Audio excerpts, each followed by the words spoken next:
Hey. All persons having anything to do before the Honorable, the Justices of the Appeals Court, now sitting in Boston, within and for the Commonwealth. Draw near, give attendance, and you shall be heard. God save the Commonwealth of Massachusetts. Court is open. Please be seated.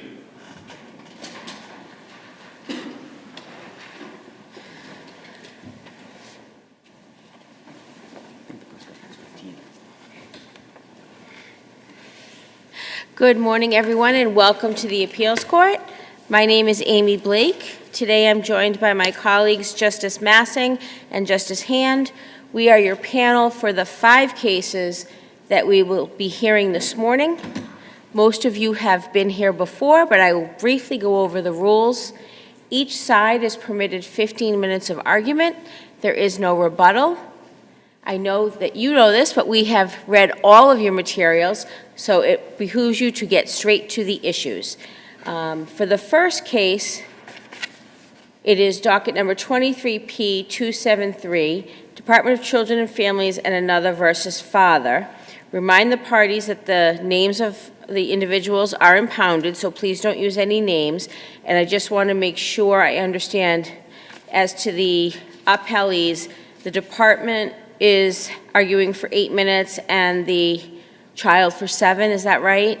Okay. So with that, counsel, when you're ready. But father gets 15. Yes, father gets 15, so we just need to fix that on the clock. There we go. Great. Thank you. Good morning, and may it please the court. I'm Charles Levin for the father. Hold on a minute. Oh, there we go. Great. Just needed that green light. And again, Charles Levin for the father. May it please the court. Is a parent fit by virtue of the fact that their own parent is ready and available to assist them in their parenting obligations? Father would argue that the answer is affirmative. Father's mother was, in fact, such a support and identified herself as such at trial. Can I just pause you? I want to make sure I heard you properly. Are you suggesting that if father is unfit, we can consider him fit if he's going to parent with his own mom? That is what I'm suggesting. Do you have a case that says that? Well, as I indicated in my brief, I don't believe that there is a case on point yet in the Commonwealth. What I did include in my record appendix was the decision from the Department of Justice Civil Rights Division and Executive Department, the Health and Human Services Office for Civil Rights, which decided a very analogous case.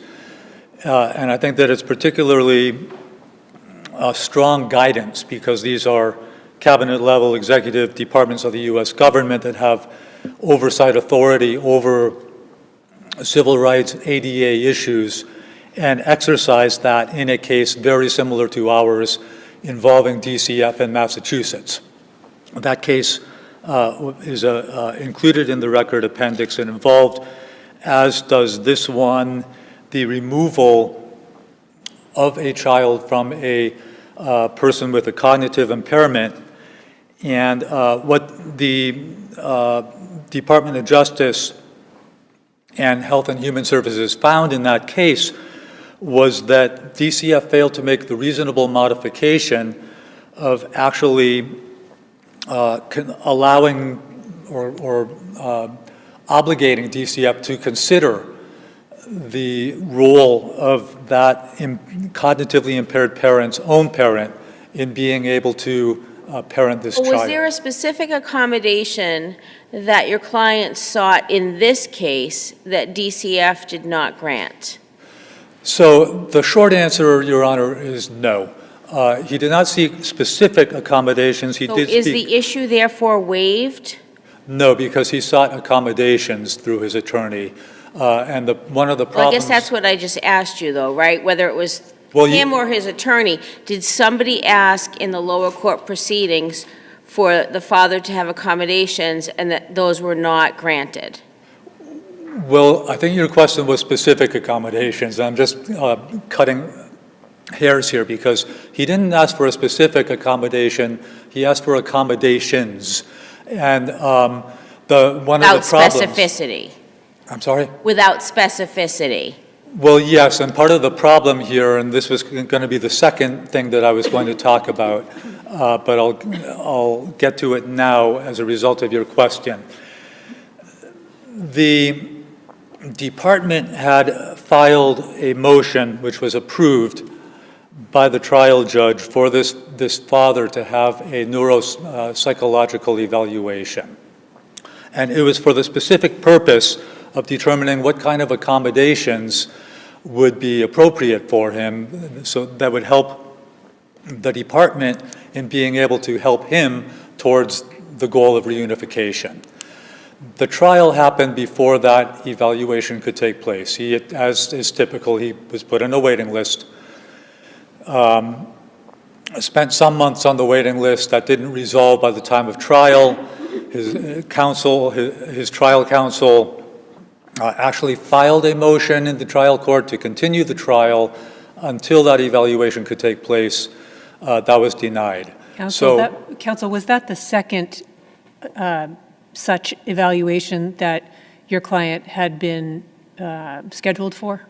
Yes.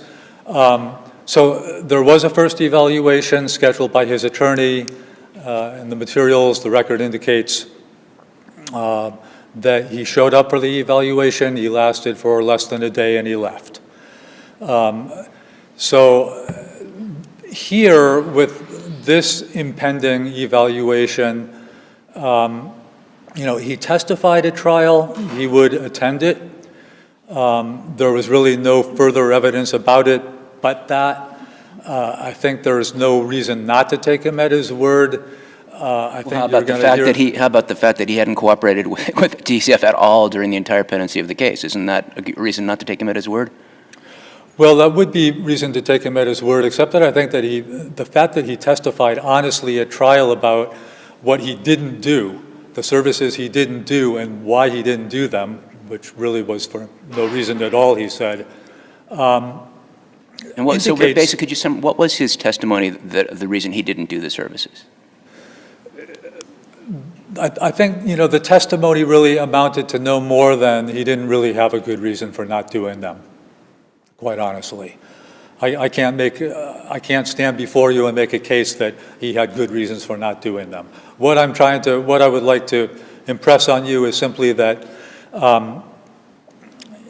while he was willing to testify against his own self-interest very forthrightly, he also testified that he was very willing to engage in the second evaluation.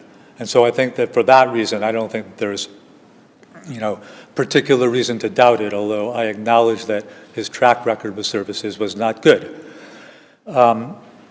Be that as it may, that was a big issue with regards to this appeal, because the department itself identified that had he been able to engage in the second evaluation, that could have lent itself to the formulation of accommodations that could have helped the department as well as father move forward.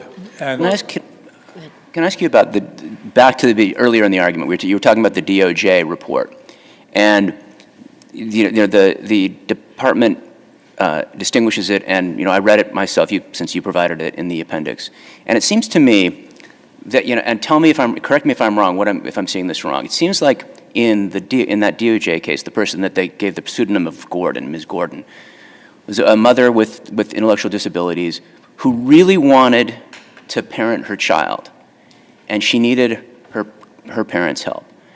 Whereas it seems like in this case, the father really doesn't want to parent his child.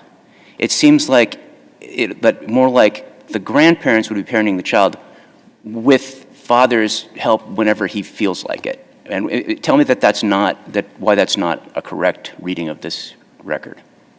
I don't know that it's an incorrect reading, Your Honor. What I would argue is that that's not really the dispositive issue here.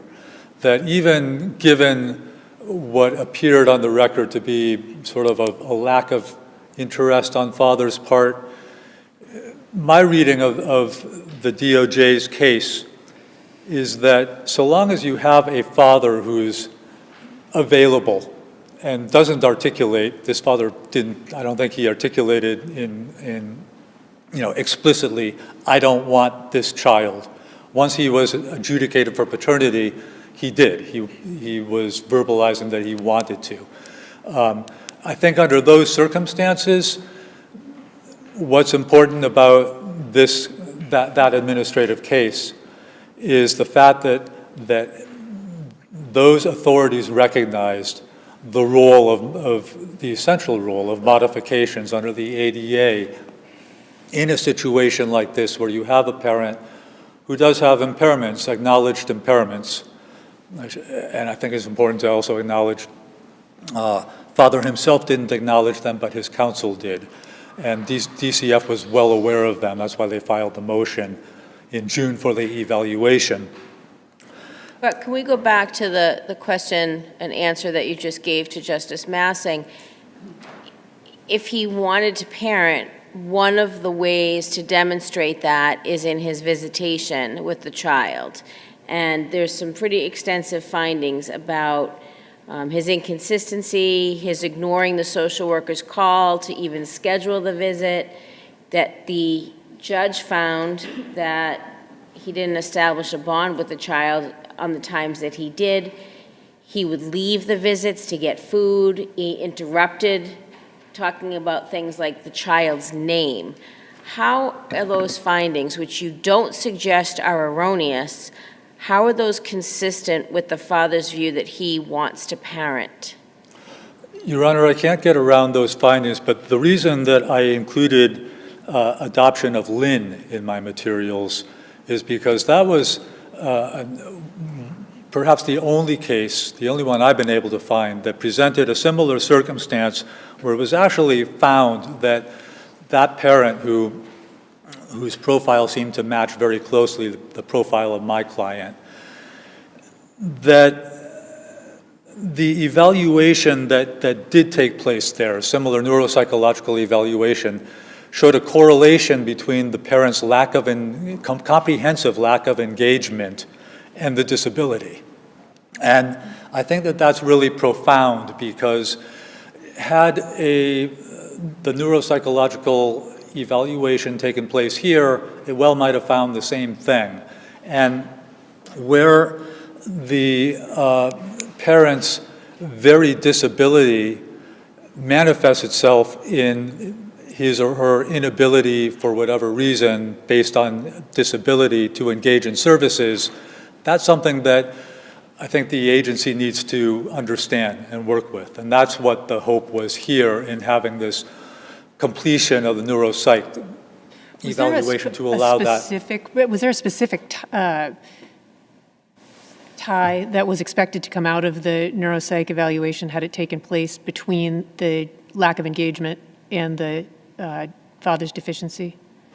I'm sorry, were there specific findings that were anticipated? Maybe another way of putting that is, it sounds to me like it may be a hope that something would come out of the neuropsychological evaluation had it taken place, but I'm not seeing in the record an indication of what exactly was anticipated to come out as that connection, how that was, the neuropsych was going to provide a link to additional services. Is there something that I'm missing in the record about that? Well, the neuropsych evaluation that was scheduled did not, what I would say is there's nothing in the record that anticipates explicitly what the results of that evaluation may have been. I'm inferring, based on my reading of adoption of Lynn, that this presents an analogous circumstance in conjunction with the department's stated language in its motion, which I've cited in my brief, which was very explicit about, we need to know more about this guy so we can plan for him, so we can actually make so we can make the right reasonable accommodations. They reasonably accommodated. There's no question about that. But the question is, were the accommodations suitably matched with the disability? And without having this evaluation, that's the answer that is still sort of blowing in the wind, if you will. Can I just parse that last statement? You said they did reasonably accommodate him, but maybe they gave him the wrong accommodations? Wrong or incomplete accommodations. I acknowledge the accommodations they provided in my brief, and those were reinforced in the appellee's briefs.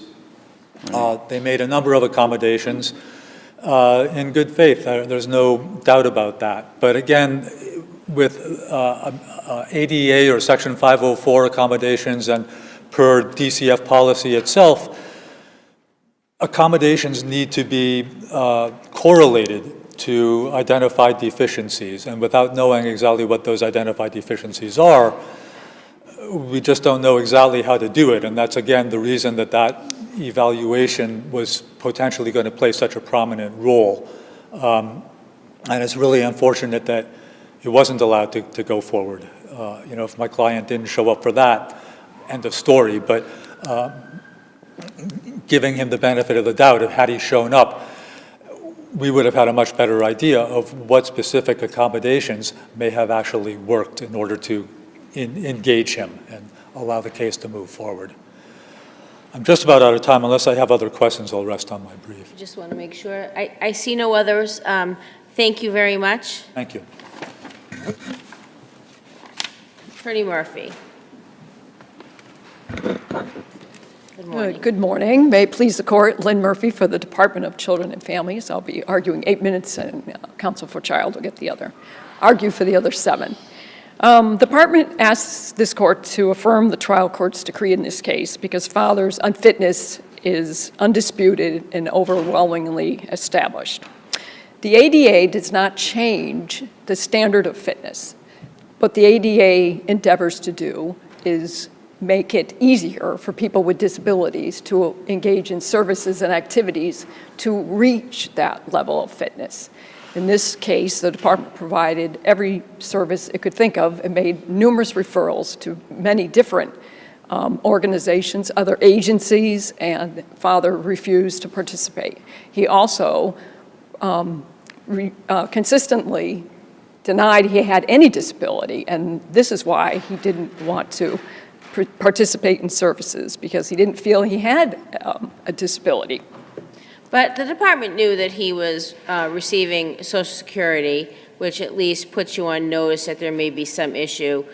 His mom suggested that he was under some sort of guardianship, although not court-ordered.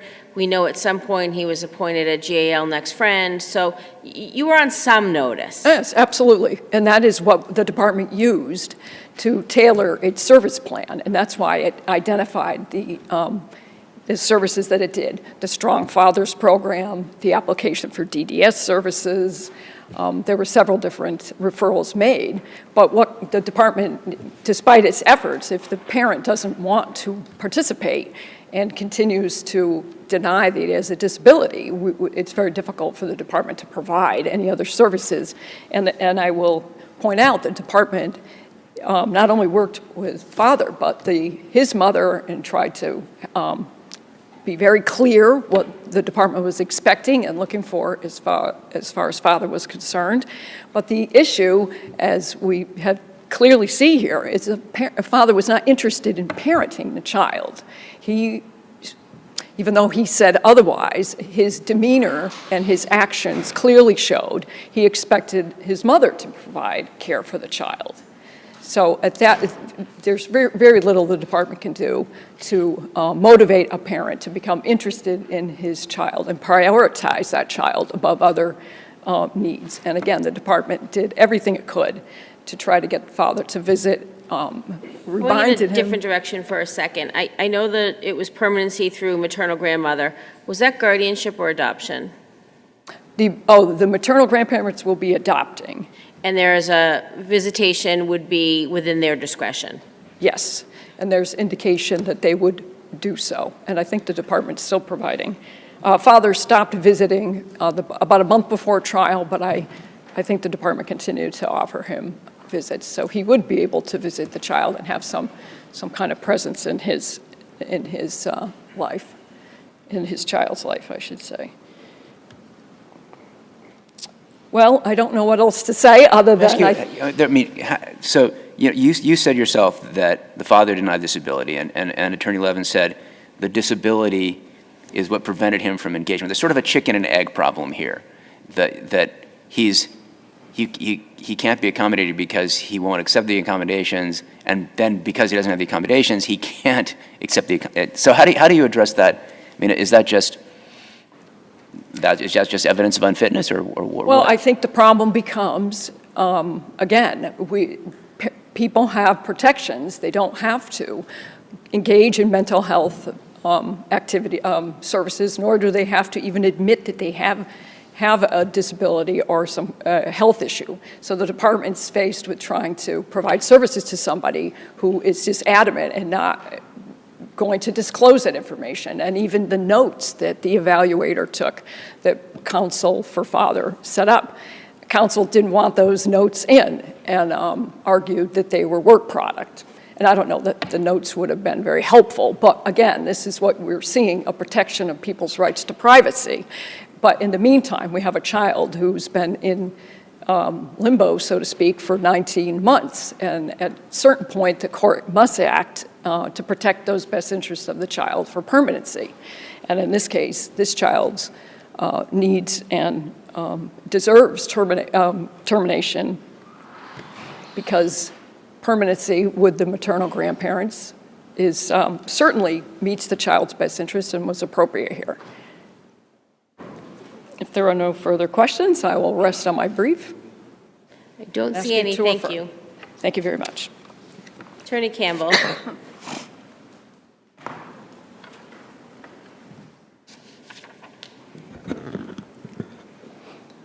Excuse me. Good morning. May it please the court. My name is Alan Campbell, and it's my privilege to represent the subject child in this matter. And the subject child asks that this court affirm the judgment below in its entirety so that he may be adopted by his current placement with maternal grandfather and maternal grandfather's wife. I'd actually like to start just by following up on some questions you have had for father's attorney. The first one with Justice Blake's question about whether this issue is raised. Father did not present this below. Barely 2 months before trial, father's counsel sent a letter to DCF asking for reasonable accommodations, and then there was some correspondence back and forth, but there was never any grievances filed with DCF. There was no motion for abuse of discretion. So I assume that there then was not a abuse of discretion motion under Daisy. Exactly. And by this time, he was on, you get a service plan every 4 months, so I believe, so 0, 4, 8, 12, 16. Trial was 18 months in. He was on his 5th service plan at the time of trial, and at no point had he complained that he wasn't being offered reasonable services, and I believe I heard father's counsel say that he was reasonably accommodated. But they weren't the right ones, or they were incomplete. So what do you say to that? Well, that's an argument he's made. There's no evidence in the record below that that's true. And that would be because father did not participate in any services. And in the correspondence from DCF, the unit responsible for making accommodations said, if you have any information to present to us, you think we're doing something wrong, let us know. And father did not provide any such information. Again, father regularly denied that he had a disability, even though it's clear he had some sort of disability. And he refused to participate, to give DCF any more information, which in a sense puts the argument at, yes, I said I didn't have a disability, but I did, and it's your fault that you didn't figure out what it was, which is really a tough position to put DCF in. When they made many accommodations that probably would have been sufficient, but certainly were sufficient to find out, what was going on and to help him, had he participated in these services. And I believe there are 5 services. They offered to assist him with applying to DDS. He refused to do that. They referred him to Northeast ARC.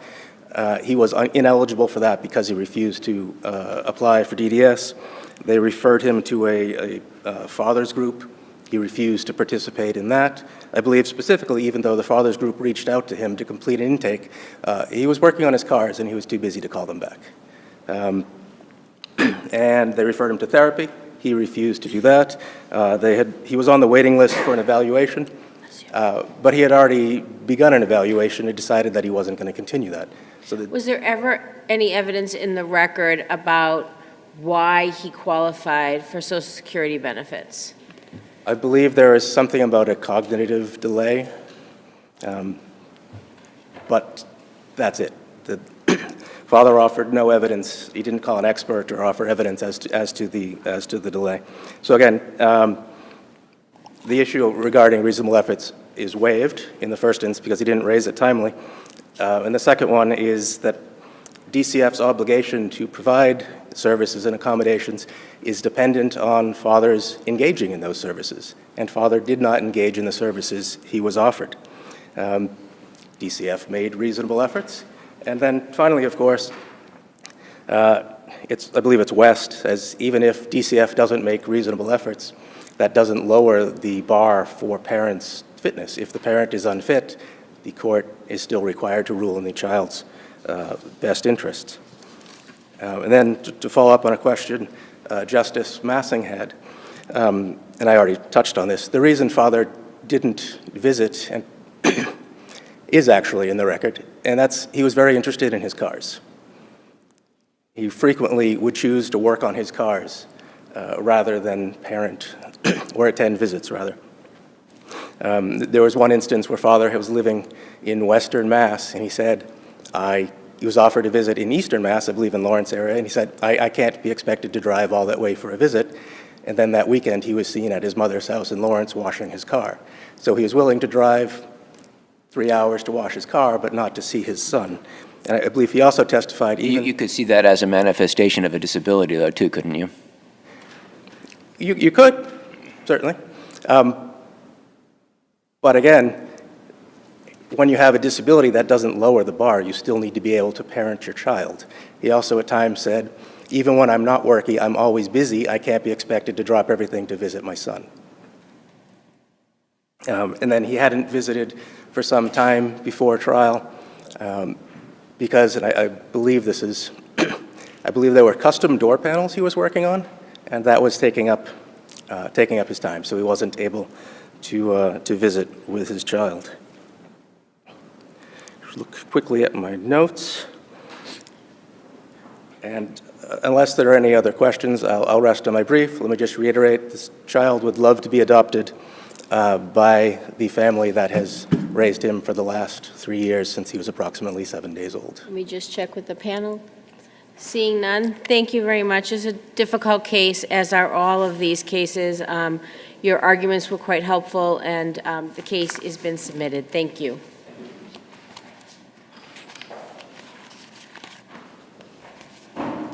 Next case is Hillary Aroke, I apologize if I've mispronounced that, versus the Massachusetts Board of Registration in Medicine, docket 22P0884.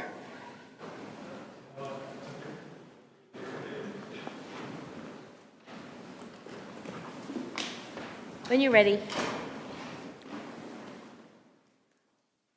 Good morning. Good morning, Mr. Rosen. May it please the court, my name is Joel Rosen. I represent Hillary Aroke. Dr. Aroke,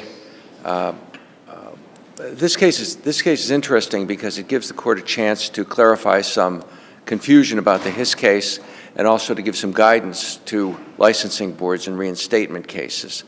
Dr. Aroke was found liable of serious misconduct. This was a case where there were no witnesses. He has consistently denied that he committed the misconduct, although he recognizes, of course, that it's legally established that he did. But he has consistently denied it. The board, on the basis of the findings that he did commit the misconduct, the board suspended him. When he came back and asked for reinstatement, the board declined based on the fact that this was a serious misconduct and that he had not, in their words, taken responsibility for his actions.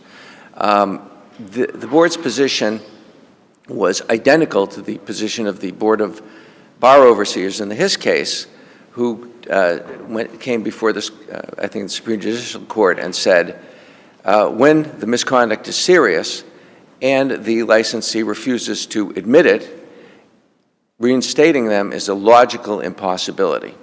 And his court said, no, that's not correct. Neither of those statements is correct. First of all, his court said, there is no misconduct that is so serious that the doors of redemption are closed to the licensee. And it also is recognizing that the basic principle that our licensure system is not designed to punish, but to protect the public. And the question is not how serious was the original misconduct. The question is, would the person do it again? Has the person shown good character now? Let me ask you a little bit about that, going back a time, because as I understand it, one of the patients, after the disclosure, the hospital, I believe, required your client to have a chaperone present at all times. And then when the allegations came from the next patient, it was uncontroverted that there was no chaperone present. So in terms of sort of being on notice and his subsequent acts, it appears from this record that he continued to offend. I think that in the first situation, the hospital recommended a chaperone but did not require one. I think that's what you'll find in the record. But at record 48, it says that your client accepted that recommendation. So I take that he said, we'll have a chaperone, and then in fact didn't, and a new allegation arose. Okay.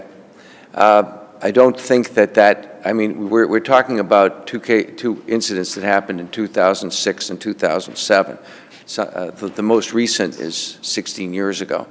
So he continued to practice for 5 years after that. Just before we leave that, so I was a little confused with the timeline. So you're agreeing there was, between the two incidents, there was discussion of chaperones.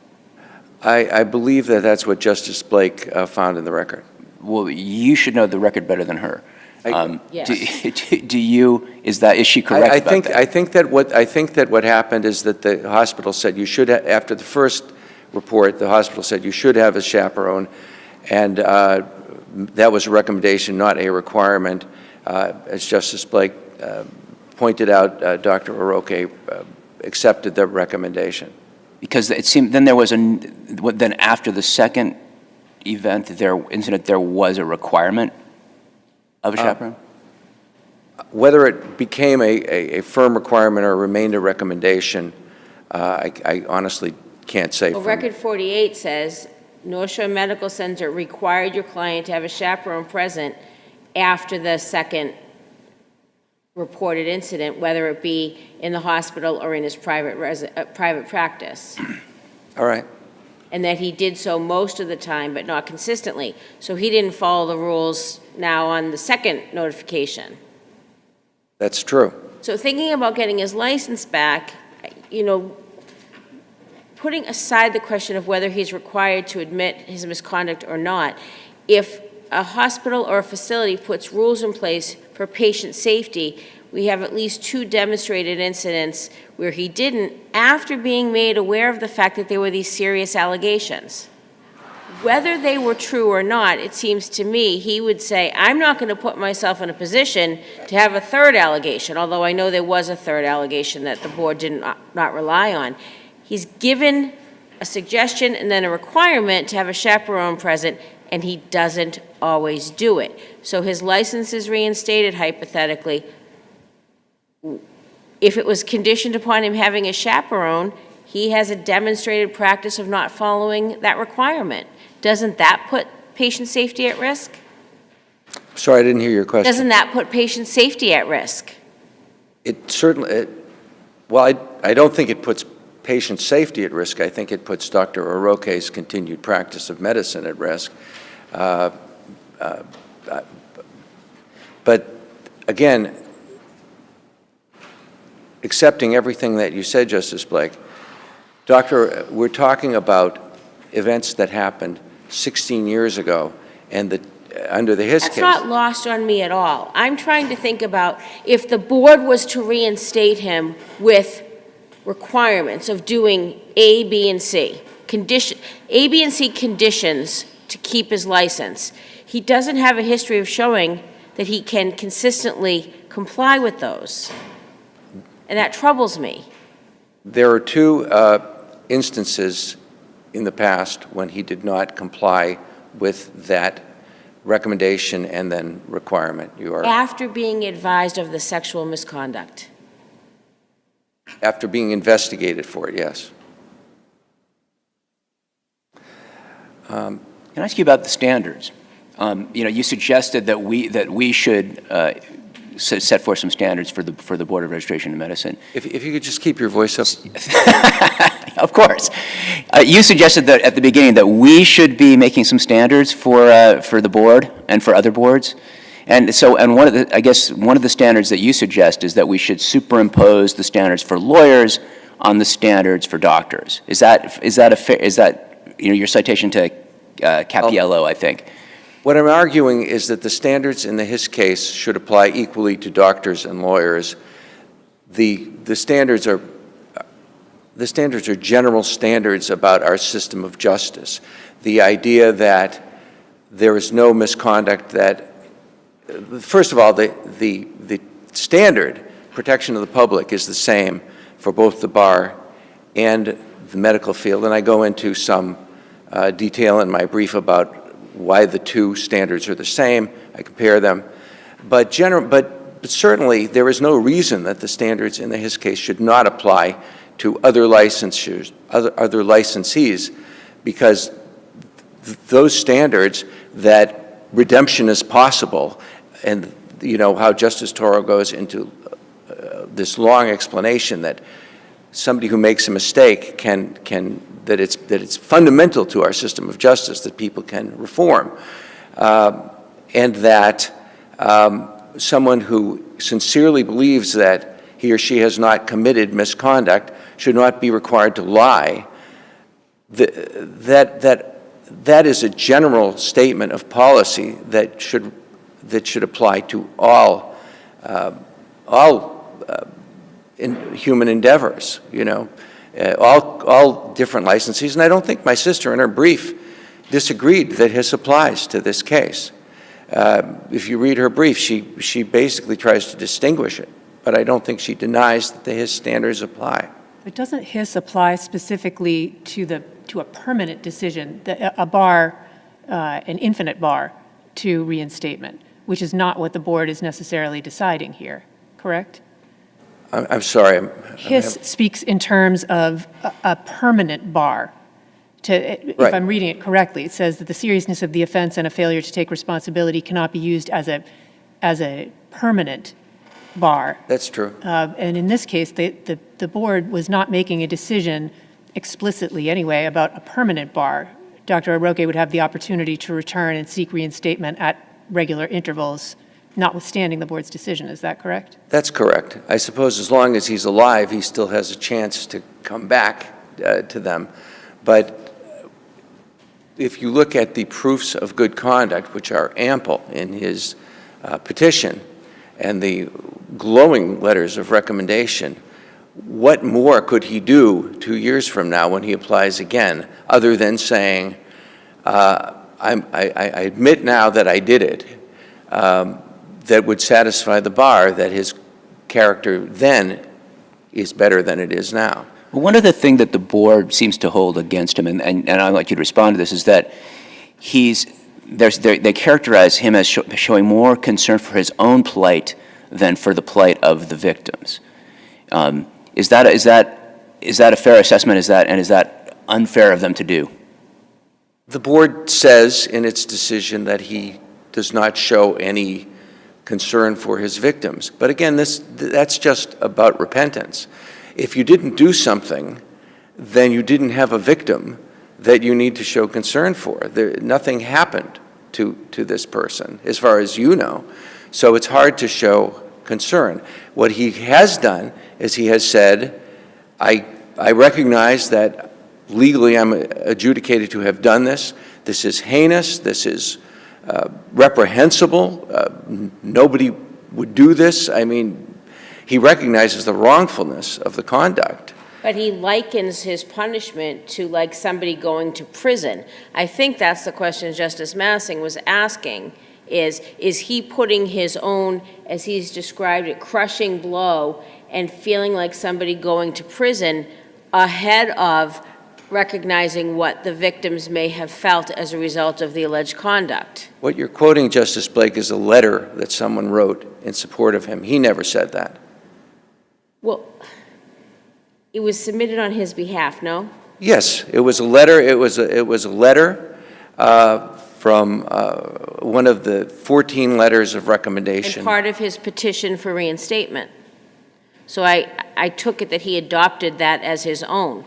He didn't in any way suggest that he didn't feel that way. He submitted it as part of his packet, which he's entitled to do. I guess the question is, you know, if you're weighing the scales of justice, he's put a lot more on his side of the scale and failing to acknowledge remorse on the other side of the scale. I think that's the question, right? Isn't that an appropriate consideration for the board?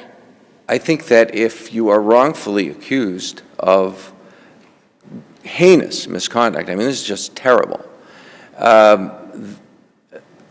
I think you and prevented from performing the work that you've trained for and everything he's overcome in his life to get to this eminent position that he's in, and thrown down from that. I think you would feel bad about that, and it is hard again to express concern for people that you don't remember, but you know that you didn't do it. I mean, again, it's established that these things happen, but under his principles, if he really doesn't think that he did these things, then it is hard to feel concern for his victims if he didn't have any victims. In fact, there's no physical evidence that anything happened to either of these patients. I mean, that we have their testimony. That's not inconsistent with so many rape convictions, right? There's very rarely evidence, and there's very rarely a witness outside the victim themselves. So that's not new to Dr. Aroke. That is absolutely true, and I'm not making a blanket statement about victims of sexual assault. I mean, I understand that problems of proof are tough in those cases, but what I'm saying is that from his point of view, it is hard to show concern for victims that he doesn't believe were victimized. Certainly not by him, and as far as he knows. Does the decision preclude him from continuing to conduct research? It has not precluded him from continuing to conduct research at University of Rhode Island, where, as you see, he's excelled and become, you know, a leader. And I mean, the brief speaks for itself, what he's accomplished there. Is he a licensed doctor in Rhode Island? Excuse me? Is he licensed in Rhode Island? Is he licensed in Rhode Island? No. He's not doing medical work. He couldn't be. I mean, they would simply give effect to the Massachusetts. It's reciprocity for Mass? Yes. No, he's not doing any medical work. He's like his. He completely respects that he can't practice medicine. He's doing work in statistics and other fields, epidemiology.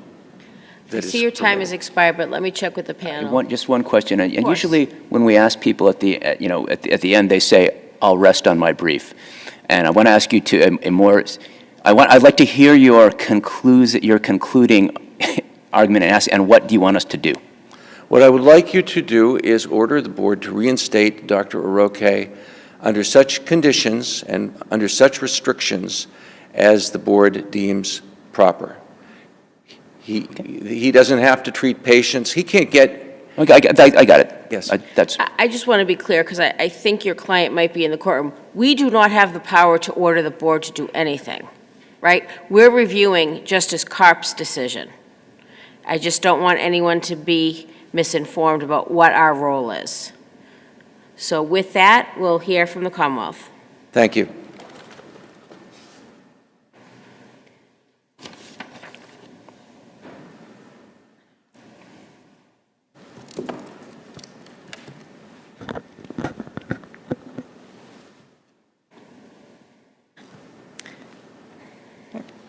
Good morning, Your Honor, and may it please the Court, Assistant Attorney General Erin Fowler for the Board of Registration in Medicine.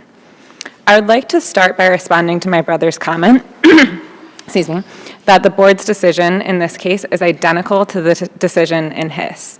I think it's important to look specifically at the facts of Hiss and what exactly the Board said in that decision. So in the decision in Hiss, the Board was considering, as you know, reinstating a petitioner who had previously been convicted of perjury.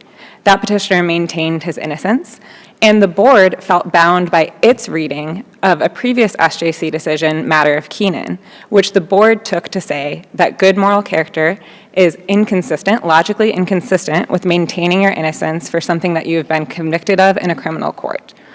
And the Board said that putting the petitioner's failure to repent aside, it would say that he had good moral character. It would say that he is unlikely to commit a crime similar to the one that he committed, and that readmission to the bar would likely have no adverse impact.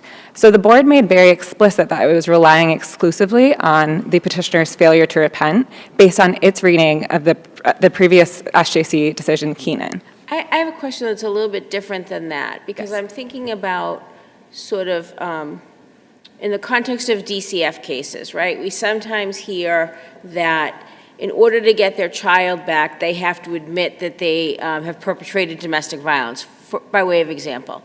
And maybe because of Fifth Amendment issues, maybe for other issues, they don't. It's not lost on me, counsel, this has been a very long period of time. I understand counsel's reading of the Board's decision of, they seem to have placed a higher point value, if you will, if you're adding up points, on his lack of remorse. Is lack of remorse, even if that's an appropriate factor, is that essentially saying he didn't admit it? Are those the same thing? I would say they're slightly different, though sometimes considered together. Right, so how are they different? So I would actually say the distinction is not so much between lack of remorse and failure to admit, but between lack of remorse, failure to admit, and then lack of insight. So I think that might be the distinction. I don't think there is as much of a distinction between lack of remorse and failure to admit. I certainly think, factually, you can imagine a situation where someone says, yes, I did that, no, I don't feel bad about it. Here, the plaintiff is saying, no, I did not do that, which necessarily means I don't feel bad about something that didn't happen. Hypothetically, and this did not happen in this case, but hypothetically, if the doctor had been charged with these crimes and he had a Fifth Amendment right, could the Board have held that against him? The plaintiff could have pled, and petitioners often do plead the Fifth before the Board in some of these licensing And are you allowed cases. to draw the negative inference? That's correct. Yes. And the plaintiff was not doing that here. No, I understand that. I'm trying to figure out where that line is. Right. If the doctor says it didn't happen, which is what I understand counsel to be saying, and the Board has said it did happen, other than admitting that it happened, what is his path to getting his license back? Right. So, as you noted in the argument earlier, the Board was very concerned about his lack of concern for the victims in this case. The petition focuses a lot on him, on how this is like a prison sentence, how he has 2 job offers that he needs, how this makes searching for a job more difficult. The insight that he shows into why sexual assaulting your patients is wrong is that, 1, it calls his competence into question, again, about him. 2, it calls the question, it damages the public confidence in the integrity of the medical profession, which is, again, sort of an abstract concept. For how many years, though? Is it forever? That he would be denied reinstatement for? Well, you never get to the question that you were answering, which was, what's his path? Right. So his path would be to engage more seriously with the effects of his conduct on the victims, and also engage more seriously with the with services that could address whether this specific issue of sexual assault. So if you look at the petition for reinstatement, he talks about some post-conduct youth services. I think that's sort of a broad term, and he talks about how he went to a 2-day probe program that discussed professional ethics and problem solving. There's no evidence in the record that would show what that program focused on. There's just a certificate that's attached as an exhibit All right, so another hypothetical, because I'm really slicing thin here, but I'm trying to figure out the path. The doctor comes in and says, I didn't do this, but if these women feel that some way they were violated, I'm very sorry that they felt that way. I'm sorry for any role I may have played in making them feel this way, but I didn't do it. Right. So I didn't do it, but contrition. Well, of course, I'm hesitant to sort of give a checkbox. I know you can't give me a thumbs up or a thumbs down, but do you understand the continuum? We're parsing words here in a way that even if the board did not act arbitrarily and capriciously, which is what we have to think about, I'm concerned that there's not the position the board is taking gives this doctor, in my view, no path unless he says, I did it. And that's what I'm trying to figure out. And that just seems wrong to me. Mm-hmm. So you could imagine a circumstance in which the doctor says, I didn't do this, but I have multiple patients leaving my office feeling that they were sexually assaulted by me. That shows that there's some sort of problem in my care that I need to take responsibility for, because ultimately I'm responsible for the patient experience in my care. So I could learn more about how my actions might have caused them to feel that way without saying, yes, I did that. I can disagree about what happened and still acknowledge that that was the patient experience, and that's pretty rare. So. Pretty what? Rare. Rare. I would say there's not. I'll retract that. I can't make a statement about the commonality of sexual assault allegations in these cases. I questioned Attorney Rosen? Yeah, about this and about what you just said, showing a lack of concern for the victim. But he answered correctly that those weren't Dr. Roki's words. That was Dr. Leakey's words. That was Attorney Rosen's words. Is the board sort of holding against the doctor the words of his client and his supporters? So what specific words are you referencing? I'm sorry. There's the thing about he's it was like a prison sentence. That's not him talking. And in fact, the blaming the victim stuff, that's not him talking either. That's his lawyer talking. Well, I think he's certainly imagined or expected to speak through his attorney. I also but the board says that he shows no contrition. Is that really, can you infer that from the presentation of the lawyer? I think you can certainly infer that from the petition for reinstatement, which was made on behalf of the client. We can imagine that, we can assume that the client passed or checked off on everything that was included in the petition for reinstatement through consultation with his attorney. I don't think it would be necessarily fair for us to imagine that there's some sort of contrition out there that is not in the record. He does appear at a hearing, right? And basically he says, he apologized. It's very short. He apologizes. He opens himself for questions. There's no questions. I mean, so did the board really look into his contrition? I think the board made the determination about contrition based on the totality of the factors as it shows up in his petition for reinstatement, as it showed up in his transcript, and it also looked at how in the petition for reinstatement he continues to try to discredit the victims, which in itself seems to be a lack of contrition for the victims. If he's still... That's his lawyer. Well, I would disagree respectfully, Judge Massing. I believe it's the petitioner acting through his lawyer as made... Agent-principal relationship. Correct. The agent speaks for the principal. Yes, correct. Could I ask on a different line? Understanding that we've been talking about the possibility that the board pulled some negative references or inferences about your client from the supporting letters, specifically the feeling as though there was a comparable to prison. That information, it seems to me, didn't come exclusively from the letters themselves. Would you agree with me with that? Correct.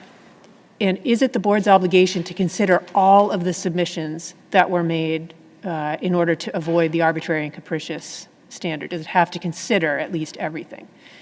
It would, It could consider, but it could also reject the relevancy of the exhibits. So I think that the board is under obligation to read and consider all of the evidence, but the board, and this came up in Hiss, where a lot of the letters didn't acknowledge that the plaintiff ever committed any serious wrongdoing. They said that they were shocked by the allegations. This came up in Hiss, that the board wasn't entitled to, or wasn't required to credit those letters. I can accept. My question, I think, is a little bit different in the end, and that is, how do we know from the board's decision that they considered any of the supporting letters here? And if they didn't, what's the implication of that? So the board is not necessarily, I think as your question acknowledges, the board isn't necessarily required to say exactly everything that it considered, and we can assume from sort of a totality of the circumstances analysis that the board considered the supporting letters, and that, so there's a case, Fish, that's cited in our brief, and in that case there is a similar issue where it didn't look like the board, the licensing authority, it didn't explicitly consider all of the mitigating factors in its decision, and there the court said, the board does not need to list out everything it considered, as long as it's pretty clear from the decision that those things were considered. Pretty clear it wasn't the exact wording that they used.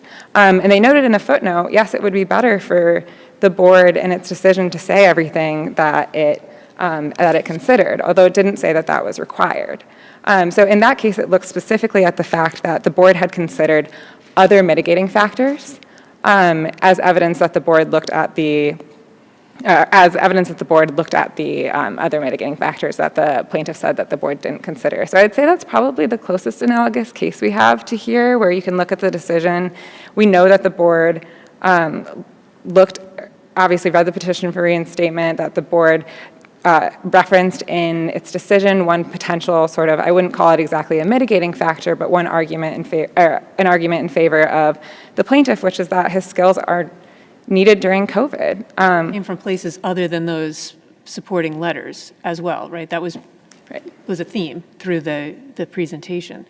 And in this case, there was a pretty clear directive from Judge Karp that the board on remand needed to consider some, what glaring isn't the word that Judge Karp used, but some compelling, potentially, evidence in favor of Dr. Aroque and didn't.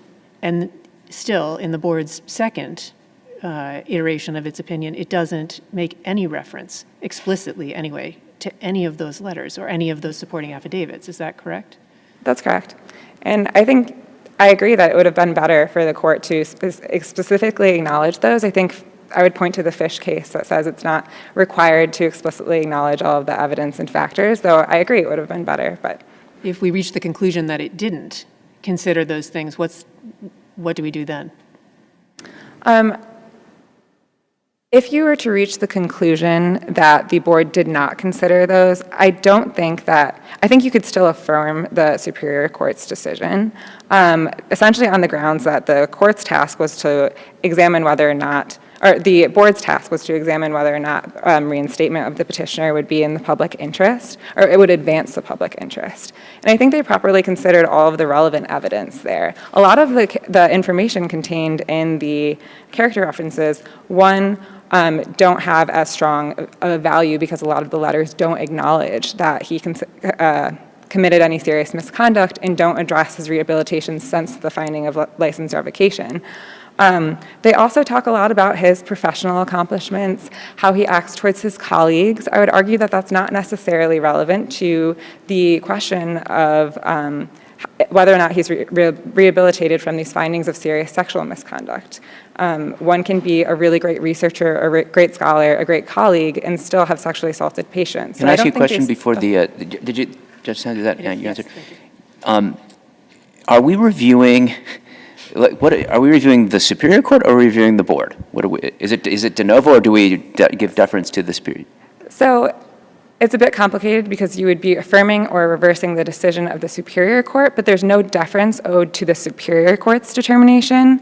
So you'd be looking to the board's determination. And do we have the power to order the Superior Court to order the board to reinstate, or is that going? This is an action for cert, right? For certiorari. Correct. And what are the remedies that are possible? I'm not completely sure, but I believe it would be a remand for the Superior Court for proceedings consistent with the opinion that you give. That's very vague, but often Sorry. we resort to that.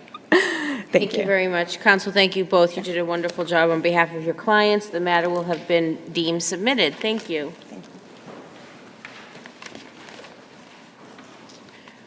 Going to hear one more case before the morning recess, and that is John Doe 523873 versus the Sex Offender Registry Board, docket number 22P555. As counsel sets up, just a reminder that this matter is impounded, so please do not use any names. Good morning, Mr. Coase. Good morning. May it please the court, Matthew Coase here on behalf of John Doe 523873. I'll refer to him as Mr. Doe from here on out. Mr. Doe's classification as a level 3 high-risk sex offender should be vacated, and his case should be remanded to the Sex Offender Registry Board for a new classification hearing. First and foremost, the hearing examiner committed error in this case by applying the high-risk factor for repetitive and compulsive behavior. There was no factual or legal basis for doing so on this record. The alleged prior sexual misconduct of Mr. Doe is not a statutorily defined sex offense, and there was no evidence in the record that soliciting a prostitute in the distant past was predictive of future contact sex offenses. Is that because it was continued without a finding as opposed to a guilty finding, or just sexual conduct for a fee in general you say can't serve as a predicate offense? Yes, as a matter of law. So Chapter 6, Section 178C sets forth 3 definitions. One of those definitions is for sex offenses. And then within those definitions, it says any convictions under, and then it gives a list of, probably 50 different statutes which require registration. So long story short, no. Sexual conduct for a fee is not a registerable sex offense. So whether it was a continuation without a finding, or a guilty finding, or a guilty verdict after a jury trial, that alone did not trigger registration obligations. Where do we find the support for the fact that sexual misconduct must be defined to mean only an enumerated sex offense? Well, I think it comes within the statute itself. So we look at legislative intent, and the whole purpose of the Sex Offender Registry statute is to warn the public of future sex offenses. As the Supreme Judicial Court has said, past is prologue. So in their wisdom, the legislature determined that these particular sex offenses needed registration in order to protect the public. So I would suggest that the converse is also true. In its wisdom, it left out certain offenses, and we can only assume that those offenses were not registerable offenses because they're not predictive of future sexual offenses. So the board could consider it, but not as a factor 2? Well, the argument that I'm making is, I think that the board can kind of consider whatever it... I mean, sometimes they consider armed robberies, right? Just in terms of compliance with norms and rules in our society. So you're not saying the board can't consider sexual conduct for a fee, but that it is not a predicate offense under factor 2? Precisely, Your Honor. Okay. So as the court knows, factor 2 is what I consider in a state of erosion. Call it the Judge Wilkins factor now, right? It is Judge Wilkins, yes. So, and I think it is worth pointing out, too, that this hearing examiner's decision came out about 10 days prior to Judge Wilkins' decision. So the hearing examiner really didn't have kind of the guidance of Judge Wilkins. And so, as I understand it, and I'm happy to ask Mr. Shanai this, but my understanding is that the department did not challenge that, and they've sort of taken a relook at factor 2. So was there a request in this case to remand because it was pre-Judge Wilkins and pre-Sorb's sort of change of policy on factor 2? Honestly, Your Honor, I don't think that was raised either at the Superior Court level. But I do think that... You think this was 10 days, the hearing examiner's decision was 10 days or so before the Judge Wilkins decision? That's correct, Your Honor. We still have the aspect here of being caught in the act of sexual misconduct and being caught in the act, in fact, getting a cough, which means you have to be good for a year, and then 13 years later, offending again. Correct, Your Honor. But the point I was trying to make is there has to be some sort of, it has to be tethered to some sort of scientific principle in this case. If we just kind of go by the common sense of, this offense says sex in it, and we're dealing with Sex Offender Registry Board, I don't think that kind of connects the two. I think it has to be predictive of, future sex offense. Can I just ask about the state of the record, though? I don't think the sexual misconduct argument is necessarily, I don't think it's necessary for your factor 2 argument. It's part of your factor 2 argument, but I think you can still make the argument that factor 2 shouldn't apply. But the argument that the term sexual misconduct is vague, that's actually being made for the first time in this appeal, right? No, I disagree. I think that there is... Specific argument that the words sexual misconduct are vague? I believe that in the Superior Court, the previous attorney says alleged sexual misconduct. Supposed sexual misconduct. Supposed misconduct. So I agree it's not a full-fledged attack on making a vagueness argument, but I do think that that argument is kind of part and parcel of what counsel was arguing in the Superior Court. Well, but according to your reply brief at page 6, you say, Doe challenged the hearing examiner's use of the 2001 incident as supposed sexual conduct, which, to Judge Massing's point, is different than saying sexual misconduct is constitutionally vague. Well, I think, as Justice Massing was saying, I think I can still be victorious on this point, even moving beyond the vagueness argument, because I think there's also a factual argument that needs to be made here. You have to look at Dr. Plodd's testimony and his expert report. So Dr. Plodd was asked this question point blank on direct examination, and I think Dr. Plodd answered the question quite unequivocally that this is not the type of conduct that people in this field of research consider to be predictive of future contact sex offenses. Do we have a case where the Static 99 was held to either pass a Daubert-Lanigan or was part of the basis of reversing the Sorb's decision? Not that I'm aware of, Your Honor. And I'm not suggesting that, this whole case is tied to the Static 99, because I don't. I think what the Static 99 is, it informs Dr. Plodd's opinion. I understand that there was clinicians at the treatment center that came to a different conclusion on the Static 99. Because Plodd said he would be a level 2? Or moderate risk? Yeah, he said it was moderate risk. I think in his words, he said he was closer to a level 2 than a level 1, if I'm not mistaken. But more to the point, back to the point regarding Dr. Plodd's testimony, I think it's also telling that, the board counsel did not argue that factor 2 was applicable here as well. And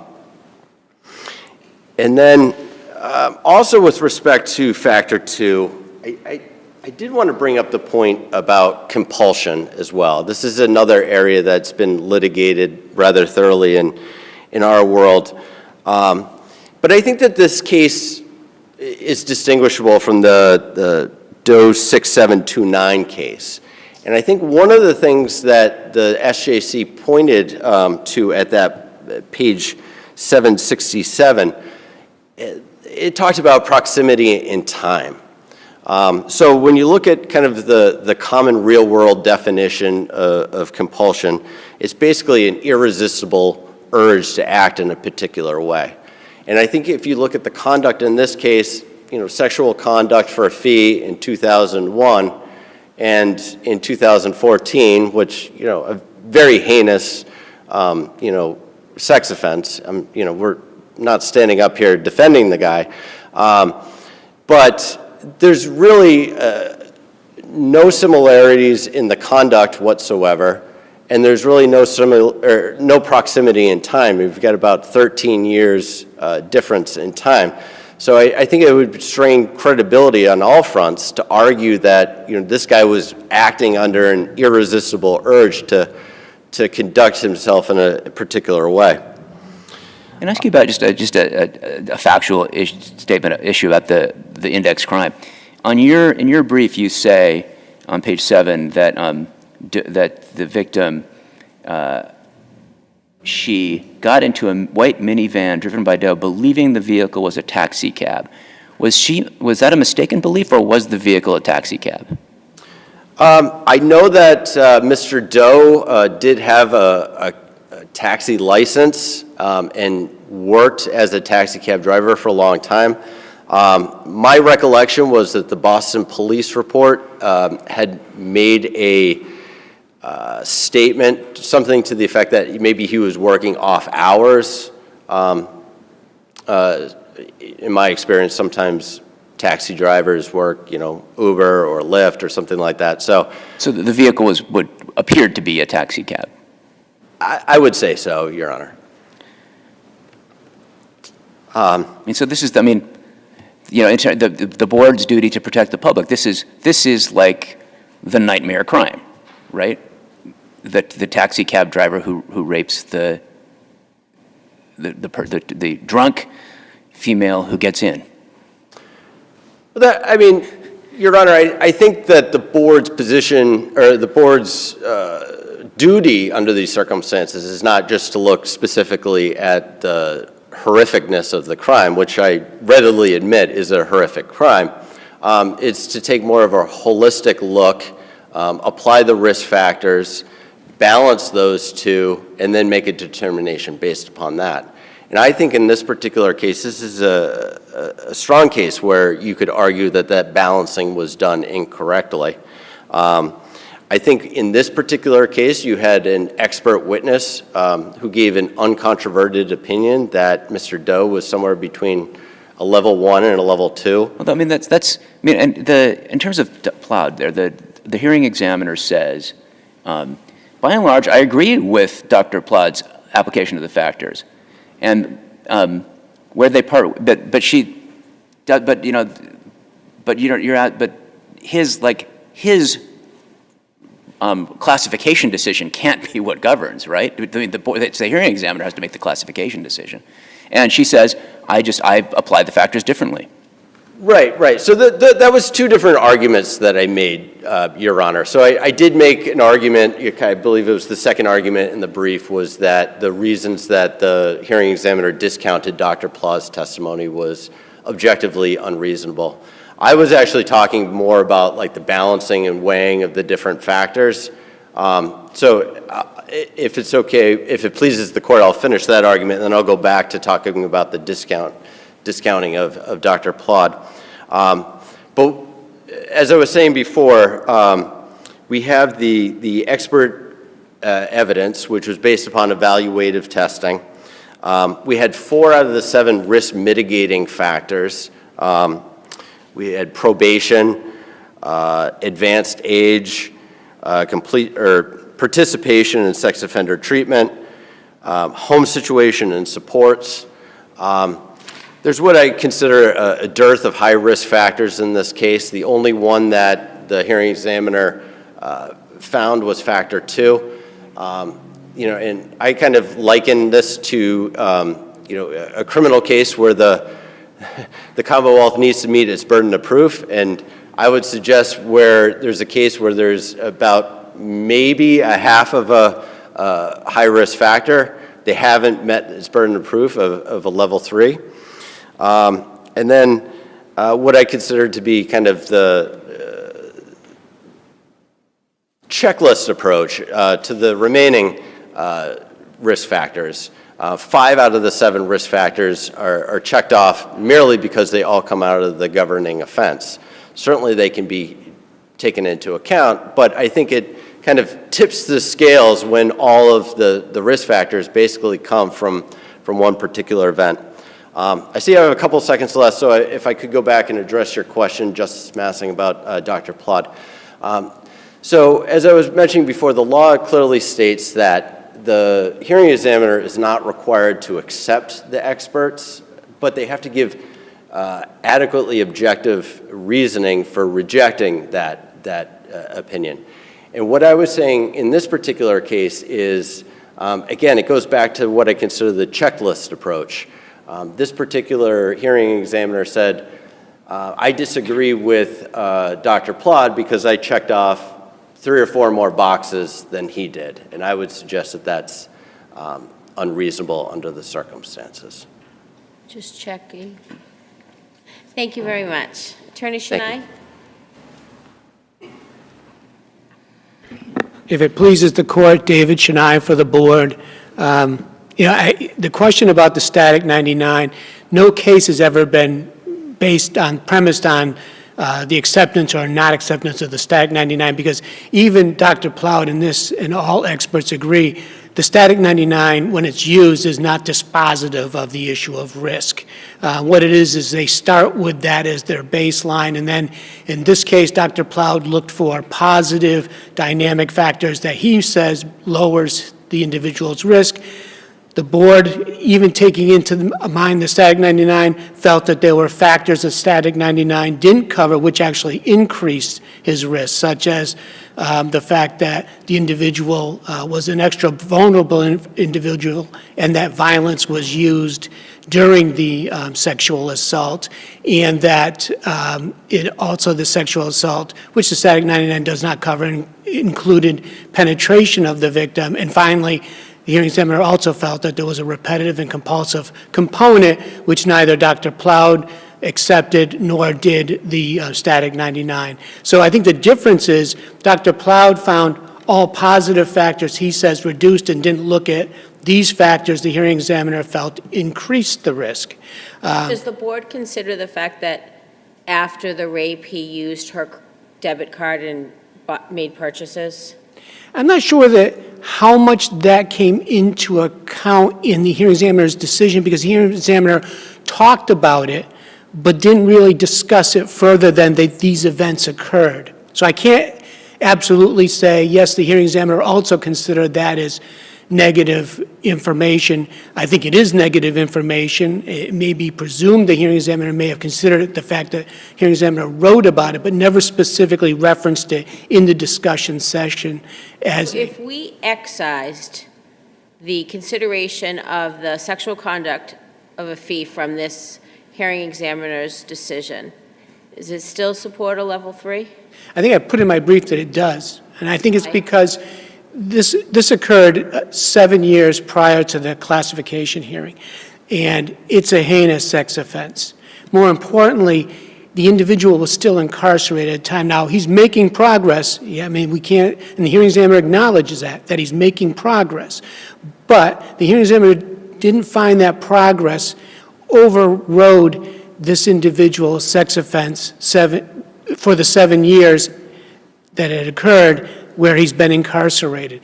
And I think the hearing examiner refers to the fact that, even though he credits him for his future probation and credits him for gives him moderate credit that he's participating in sex offender treatment, the individual is only 47 years old, and the hearing examiner did give him credit that, but he's only 47. He hasn't reached the age where his risk would be substantially reduced.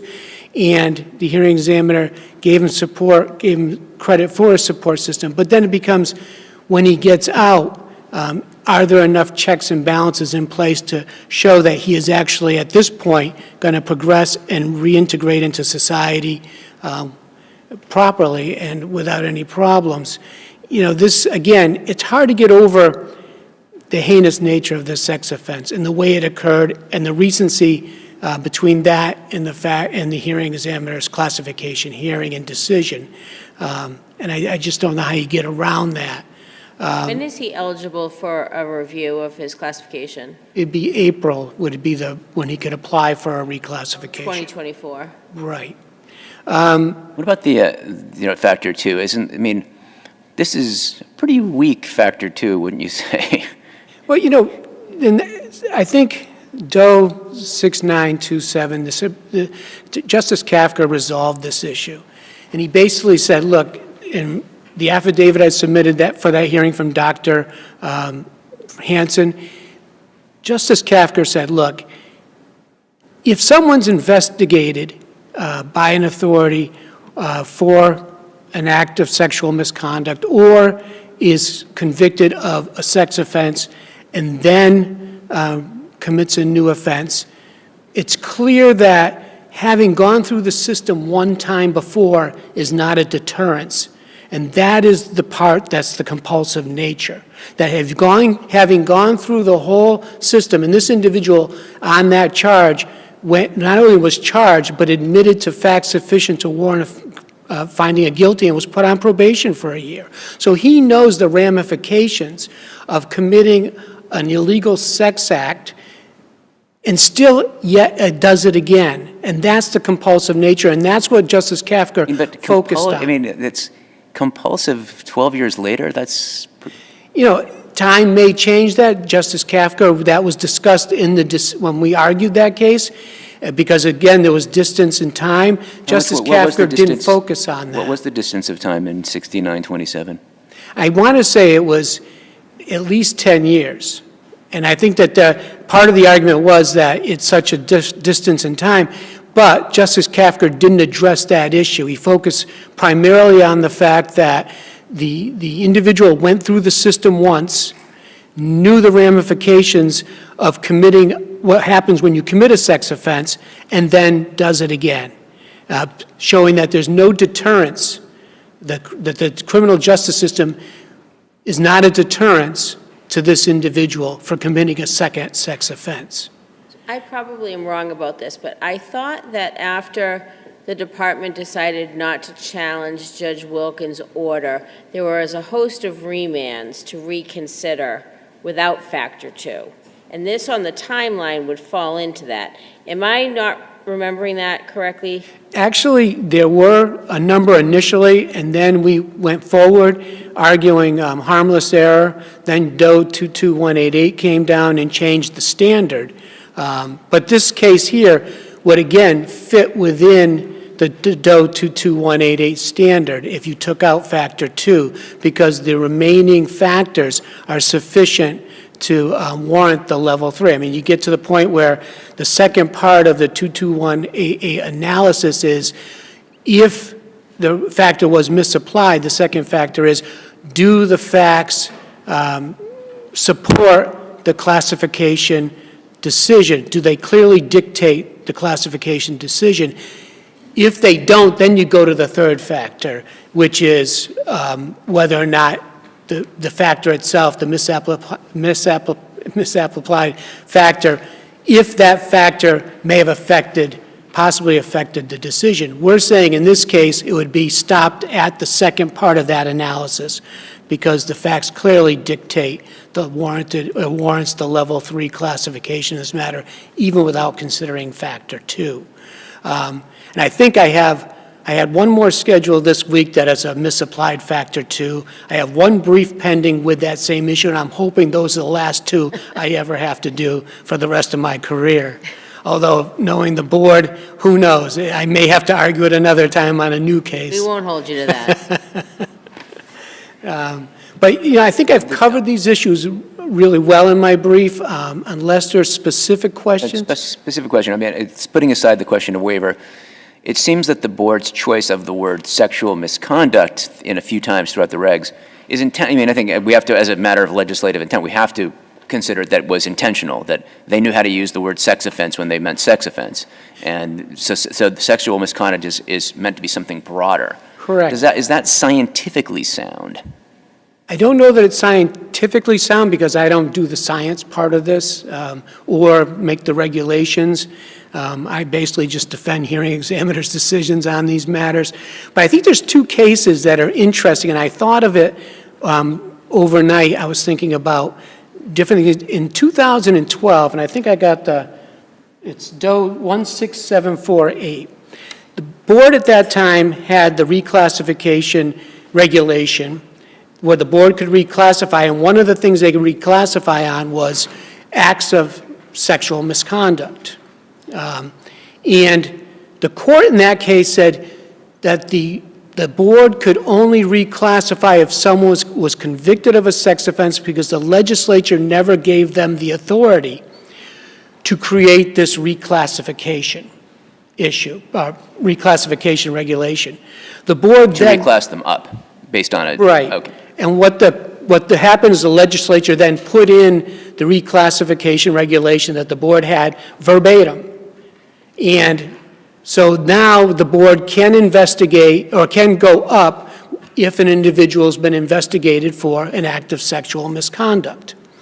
Now, Doe 3177 didn't directly address the issue of differences between sexual misconduct and sexual offense, but they did say that the board has the authority to reclassify an individual if an individual has been investigated for a sex offense in which he has not been convicted, and that the standard for the board to go forward is if the evidence proves by a preponderance of the evidence that the individual, yes, indeed, committed this offense that he's being investigated for.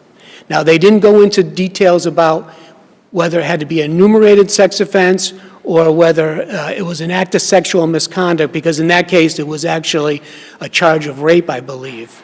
But again, I think those two cases kind of show, they don't specifically hit the issue of definition, but they kind of show that the court at least was looking at this in the realm of the differences between acts of sexual misconduct and sex offenses. I get the 16748 was the one, and then... The cite on that is 82 Mass Appeal 152, and if I remember right, that was a Justice Kafka decision. And the Doe 3177 is 486 Mass 749, and I forget who actually issued that decision. But I think Let's say that it was the SJC. Yeah. But again, I think that's really the board's position on that, is that they are two different concepts, and that the board looks at sexual misconduct as acts of sexual misconduct that do not become convictions, and that it doesn't necessarily have to be an enumerated sex offense. I mean, for a good analogy would be the open, engrossed, and lewd and lascivious behavior. You need two of those to make it an enumerated, but you only need one of those if you want to reclassify somebody upwards, if the board wanted to. And I think that's a good example, because if it's only one, it's an act of sexual misconduct. And if he's convicted of two, now you've got an enumerated sex offense. And I think that's kind of a good analogy of the differences. Yes and no, because they didn't make the same thing with the soliciting sex for money, whatever that crime was. Right, that's not enumerated, but committing an open, engrossed, and lewd, lascivious is not an enumerated until you have the second one. Yeah. So unless there's any other specific questions, now I'm ready to rest. I don't see any. Gentlemen, thank you both. The matter's under advisement. Thank you, Your Honor. We are going to take the morning recess. I just want to check in with counsel on cases 4 and 5, that we're going to call them together. The appellant will have 30 minutes, and each appellee will have 15 minutes. Is everybody on board with that idea? Great. All right. We'll be back shortly. Thank you.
Okay.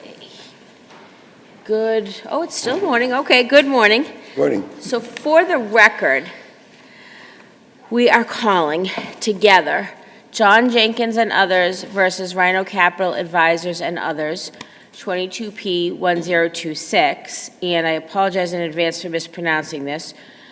Susan Oxtakalinis and others versus member of the Lakeville Planning Board and others, docket number 22P1024. We've all agreed that these cases have been paired for purposes of argument. The appellants will have 30 minutes, and each appellee will have 15 minutes. So with that, Attorney Bobrowski, when you're ready. You're not required to use all your time. Thank you. Good morning, Your Honor. My name is Mark Bobrowski. My office is in Concord. I represent the private appellant, Rhino Capital, in this case. And for the purposes of just setting up what I'd like to do, the argument on statutory construction in my brief is the same in both briefs. So I'll cover that concurrently, if you will, with regard to both cases. There's some slight differences in what my brothers had to say when it was their turn to offer statutory construction tools, and I'll address those separately. I'll come back to talk about the floating zone. I'll conclude, and I don't expect that this will take more than 20 minutes, except if you have a lot of questions. Before you start that, can I just be sure you are not contesting standing for either set of appellees? That's correct.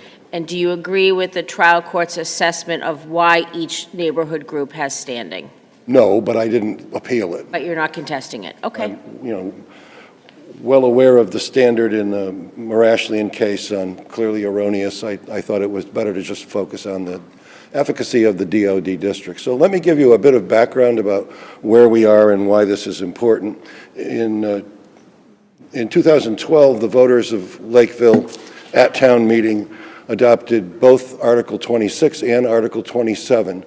At the time, and still today, there is a derelict state hospital, Lakeville State Hospital. I would call its conditions horrific, but I'll let my brothers try to pretty it up. I don't think you can. It's just an eyesore. It's been an eyesore for decades, and it's not going away anytime soon. So, and I think it's dangerous to be on the property. It's that bad. So with that context, in 2012, the voters of Lakeville passed Article 26, which was an acceptance of Chapter 43D of the general laws, also called the Expedited Permitting Act. And that law came into place so that municipalities could designate priority development sites for special treatment under the Expedited Permitting Act that would hustle the permitting along. There were various provisions of both the regs adopted in the CMRs for expedited permitting and in the statute itself. Was there a permit pending at that time? No, they couldn't do anything until they accepted the provisions, and that was Article 26. There was no. So that's Article 26 was anticipating a future application to be filed. Yes, and I think that's the connection to Article 27, because the Expedited Permitting Act is just an acceptance of the statutory provisions. It's not setting up the zoning that would be expedited in order to accomplish the priority development project. Right. One of the briefs on the other side argues that it was actually that Article 26 was intended to fast track an application under the mixed use development district. Is that factually correct? I don't know that that's the case, so that's news to me. All I know is that the acceptance of Article 26, which was expedited permitting, specifically named 43 Main Street, which is the subject property for today's discussion, as a priority development site. So you're suggesting a connection then between that action and the next Article 27 creating the DOD? Yes. And so, so they created the DOD specifically for that property, is what you're saying? It seems like it to me, because it was the planning board that sponsored the Article 26 measure, and it was the planning board that sponsored the DOD. So isn't that like spot zoning? Is that allowed? It's a 49-acre site. It's not spot zoning under any case in the history of Massachusetts spot zoning cases. And it's specifically changing the zoning law for one particular property? Well, it didn't, in my opinion, it didn't change the zoning for that one piece of property. It created a town-wide overlay district, and certain properties within that district, namely those with 25 acres, were eligible to take advantage of the benefits offered by the DOD. So does that mean that, with that interpretation, I really need to break it down a little bit, that the town intended to apply the DOD to all land Yes. in the town? But the only properties that can take advantage of it are those that have 25 or more acres. This is a relatively common That's tool. what confuses me, right? Why enact something that applies to all the land? Why not just enact something that applies to the specific area that, if, for example, in your case, you're looking to put the warehouse on? I can't answer for the 2012 town meeting. Is it poor draftsmanship? I believe it's really poor draftsmanship, but that's not beside the point. We're stuck with it. I know that at various other times, the Lakeville voters have faced a quandary regarding the Country Club, which is not the same property as 43 Main Street, and there may have been others. But I think what they were intending to do is use a very common tool, which is to set eligible parcel size within a designated district. For example, in many towns, we have cluster zoning, and it's usually available in the residence agricultural district. And there would be a designation that no parcel under 5 or 10 acres in many towns can take advantage of it. They're not little districts, they're just eligible parcels. The same rule of thumb would apply here to the DOD. It's town-wide, and I'll get to my rationale for that in a second. And the 25-acre parcels within the townwide district are eligible parcels, not little sub-districts, just eligible parcels. So then is it your position that because we're to interpret that the town intended to apply the DOD to all of the land in town, that the map does not then need to be amended? No, there's no map amendment for the floodplain overlay district. There's no map amendment for the water resources overlay protection district. There's no map for whatever that I know of. But do those districts They're include townwide. the entire town? Yes, and Judge Spicer uses them as examples when he says that the town knows how to create a townwide overlay district, and they chose not to do so in this case. And that's my fundamental argument with the land court's decision. What do we do with the affidavit that was provided from James Murat, if I'm pronouncing his name correctly, that seems to say that what was contemplated was exactly that, was an amendment of the zoning map? Well, I'm well aware of the affidavit, and I addressed it in my brief by citing to Sutherland statutory construction that the view of the drafter, well, it may be interesting reading, is not dispositive as to the intent of the 57 people who voted for this. He's just one person. I don't even know if he voted for it. But it is the intent of the 57 who voted positively at the 2012 town meeting that we're looking for, not Mr. Moreau's opinion. And I think I cited to 2A Sutherland statutory construction 48:12, 7th edition. I'll just read what Sutherland has to say. The United States judiciary recognizes that the correlation necessarily exists between what a statute's drafter understands the bill to mean and what the enacting legislature understands to mean. As in England, American courts typically use the touchstone of legislative intent to guide interpretation. For these reasons, courts generally do not look to the drafter's view or understanding of a statute for assistance in interpreting the law. And that's a direct quote from Sutherland. So, quick question on the record here. On that affidavit, as I read the record, it was submitted after arguments in a supplemental motion that was denied? I don't know if it was denied. Mr. Maurizio and I had a conversation about it. I don't think we objected to it, so we included it when we prepared the appendix. Okay. I know you know this, but I need to continue to go back to basics here. Okay. Okay, so as I understand the purpose clause of the DOD, and I know you spent a lot of time on the last sentence of it, but I want to ask you about some other sentences. One of which says, the purpose of the Development Opportunities District is to authorize the innovative use of, by emphasis, certain portions of a defined overlay district for activities, et cetera, et cetera. How do I reconcile your argument with the portion of the purpose clause that talks about certain portions and a defined overlay district? Easily. The certain portions are the 25-acre eligible parcels, and the defined overlay district is the townwide DOD. How can it be certain portions if it applies to the entire town? No, it's the certain portions reference is to the 25-acre parcels that are within the DOD. So I'm looking for the sentence. I have it here.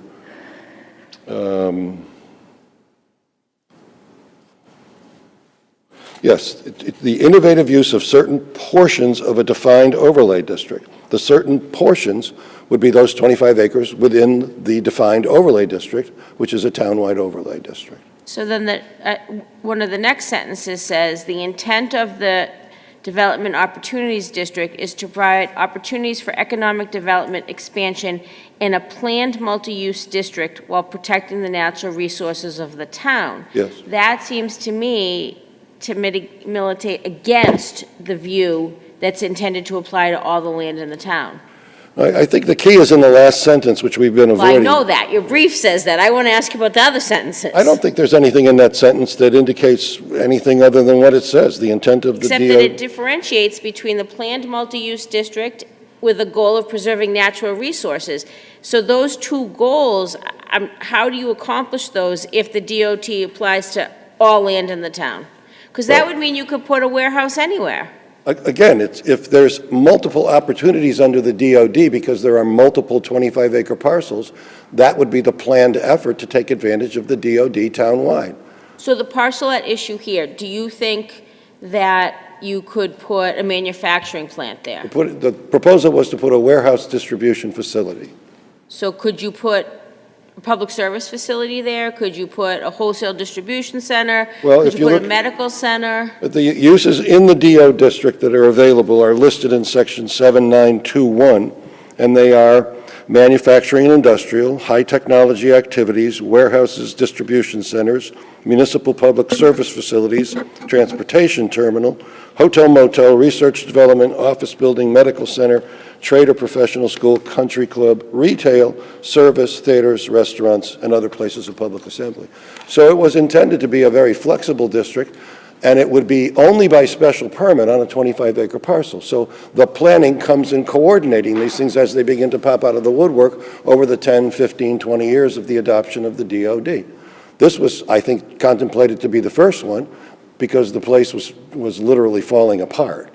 And the DOD is the next article, and 43 Main Street is designated in Article 26 as the only priority development site in Lakeville. So hypothetically, if I agree with you that the language is ambiguous for purposes of this question, what else do we have in the record to suggest that the town intended that the DOD apply to the town in its entirety? Well, I think that's the ultimate question for statutory construction. So I spent a good deal of my brief going into what happens when there's an argument about whether it is ambiguous or not. And on page 7 of my brief, I cite the ENGIE gas and LNG versus DPU. And the quote from the SJC here, just from 2016, I think is enormously important.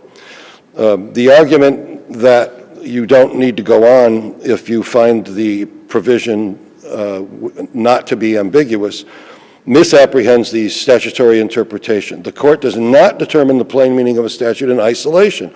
Rather, it concludes that the statute is unambiguous only after considering the specific language of the statute and in the last sentence of the quote, the standard rules of statutory construction and grammar. So, what did the court do? The court said that there were a couple of rules of statutory construction that applied, but they were pretty bland and generic and didn't go into specific detail. When you look at the argument from the perspective of the standard rules of statutory construction, it involves the history of the subject matter involved, the end to be attained, the mischief to be remedied, and the purpose to be accomplished. Still other standard tools rely on extrinsic evidence from an act's legislative history or sequential drafts of legislation or look to intent. administrative interpretations to determine legislative intent. Courts may consider the title of a statute to determine legislative intent and the tenor and subject of the act. Right, The so land court did none of that. Stay with the ambiguity theme for a minute. And so now I'm going to look to sort of some extrinsic evidence. The public hearing notice in this case said, quote, "A copy of the zoning map showing the location of the overlay district may be inspected at the office of the town clerk," end quote. Why do we need that? Well, this is my brother Costa's argument. First of all, it has nothing to do with legislative intent or history. It's a document outside the chain of legislation. It's a So the form. public hearing notice is irrelevant here. It's irrelevant. It's irrelevant. It reminds me of Preston versus Board of Appeals of Hull. In that case, the case turned on Chapter 48, Section 6, Paragraph 4, which says that if the lot's separate and it's got 5,000 square feet and 50 feet of frontage, it's forever buildable as a single-family home. Mrs. Preston bought Lot A. Okay, that was fine. It was ready to go. It was protected. 2 weeks later, she bought Lot B. And because she owned both properties in common ownership, the court said they merged. In the argument at the appeals court, the Abstract Club, I think, raised the argument that in the legislation there was originally a provision that said that lots in common ownership adjacent to one another, non-conforming, merge. And it was not in the final version of the statute. So they said, how can Mrs. Preston only have one lot to build on instead of the two, which the statute seems to have anticipated, only to have that language fall out? And the court said, that was evidence of nothing. Evidence of nothing. And so it's pretty much the same situation here. The clerk or whoever prepared the notice did what they usually do. They published it in the newspaper. It references a map. There was no map. Away we go. It means nothing. Going back to where you opened about 43D, do Article 26 or Article 27, other than being sequential, refer to each other at all? No, only in the sense that Article 26 specifically makes 43 Main Street a priority development site. So again, me and my hypotheticals, what if we were talking about Article 26 and Article 32? Does that change your argument? I think it would be a weaker argument, but I would have to know more about the intent of the planning board in introducing the articles. I think that the sponsorship of the planning board back-to-back was a way to tell the voters that they could have some relief from Lakeville State Hospital if they, A, accepted Chapter 20, Article 26 for expedited permitting, and B, the DOD, because the next day, it's a townwide district, the next day, it's ready to go. There could be an application for a special permit. It didn't come for 8 years, at least from my client, but there could be an application for a special permit and they could reap the benefit of being a priority development site. So those are the things that we said in response to the quote I just read from the SJC. We actually looked at the legislative history, 26 and 27 back to back. There's nothing else that supports the intent of the voters, the 57 who did vote in favor of this, other than that, which I don't view as a coincidence. I think it was a deliberate placement of the articles back to back. And on the other side of the equation, the land court cites, it cites a couple of bland, to use the word of Sutherland statutory construction, provisions for statutory interpretation, which really don't apply. Well, they might be bland, but it seems to me that your argument does not really address or perhaps reads out of the provision the words "those" of underlying district and "as shown" on the zoning map. I disagree with that entirely. In fact, I want those words to be in the discussion because those are the very words that make Section 7.9.1's last sentence ambiguous. So your criticism of the trial judge for focusing on those words were not that he shouldn't have considered them, but that those words in context support your argument. Exactly. My argument is this. Town meeting is, I don't know where you reside, Justices, but I've been a land use lawyer for 38 years. I go to town meeting many times in the course of a year. And town meeting is a wonderful Norman Rockwell moment, but it's also chaotic and very unpredictable. So whereas the author of the floodplain overlay district said that it's a townwide district in a certain way, and the author of the water resources protection district said it in a certain way, they probably weren't the same people, and then years later you have somebody trying to do the DOD, and he or she, we don't know who, basically botches it. I mean, that's essentially what happened here.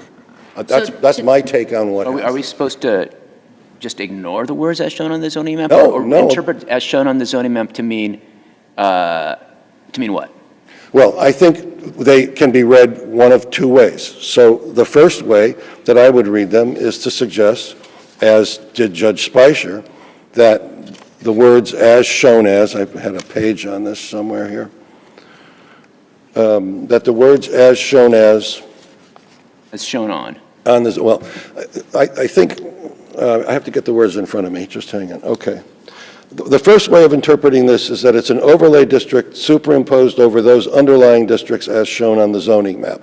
So it's only going to be superimposed over those underlying districts, and then the map itself will be as shown on the zoning map. So that reference refers to the DOD as being as shown on the zoning map, not to the underlying districts. My interpretation is that when you look at the floodplain overlay district or the groundwater resource district, it's basically just a couple of added words here that make it ambiguous. I think it means that the district is an overlay district superimposed over the underlying districts as shown on the zoning map.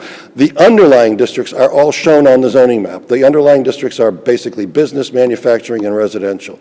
And when you reference it that way, it's over the entire town. So instead of saying those, it's all. That's what Judge Speicher says in a very convoluted paragraph, I think, with no citations whatsoever. It's just his grammatical preferences, and I think he misses the But what you're point. saying is that that it doesn't mean those overlying, it means all districts on the map. I think that those words were probably superfluous, but I think that they are important because they make this provision ambiguous. Right, but going back to that bland law, we're not supposed to read, we're supposed to consider every word, none are superfluous. But only in the context of legislative intent, not grammar. So then if we have, going back to my questions about the purpose clause, another sentence from that is that the Development Opportunities District is an overlay district superimposed over those underlying districts as shown on the zoning map. And the underlying districts are shown on the zoning map.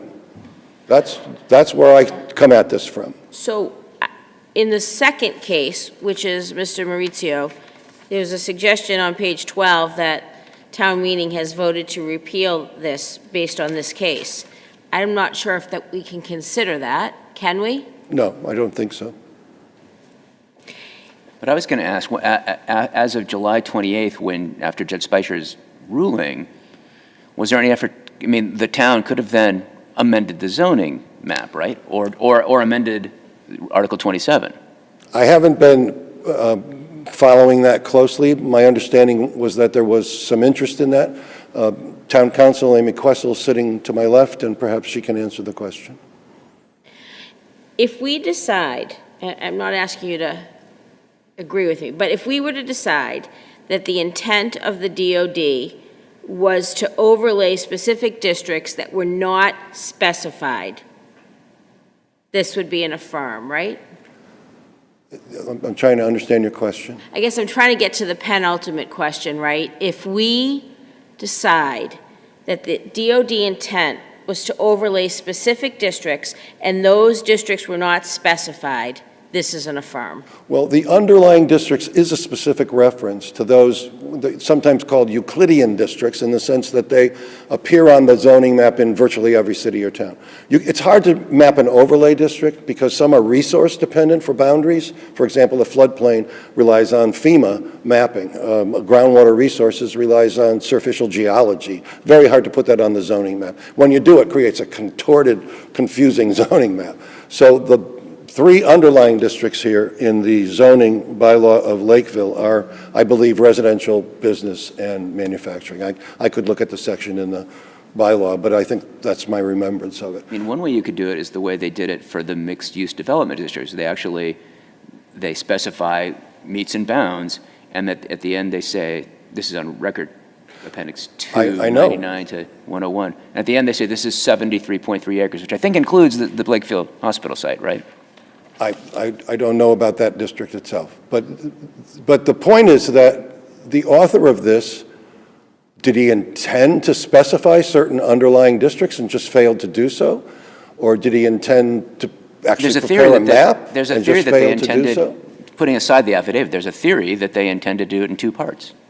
I have not ever seen that. I have never seen a municipality adopt the text of a zoning bylaw at meeting number 1 and then dust off their hands and say, well, we'll be back and we'll do the rest later.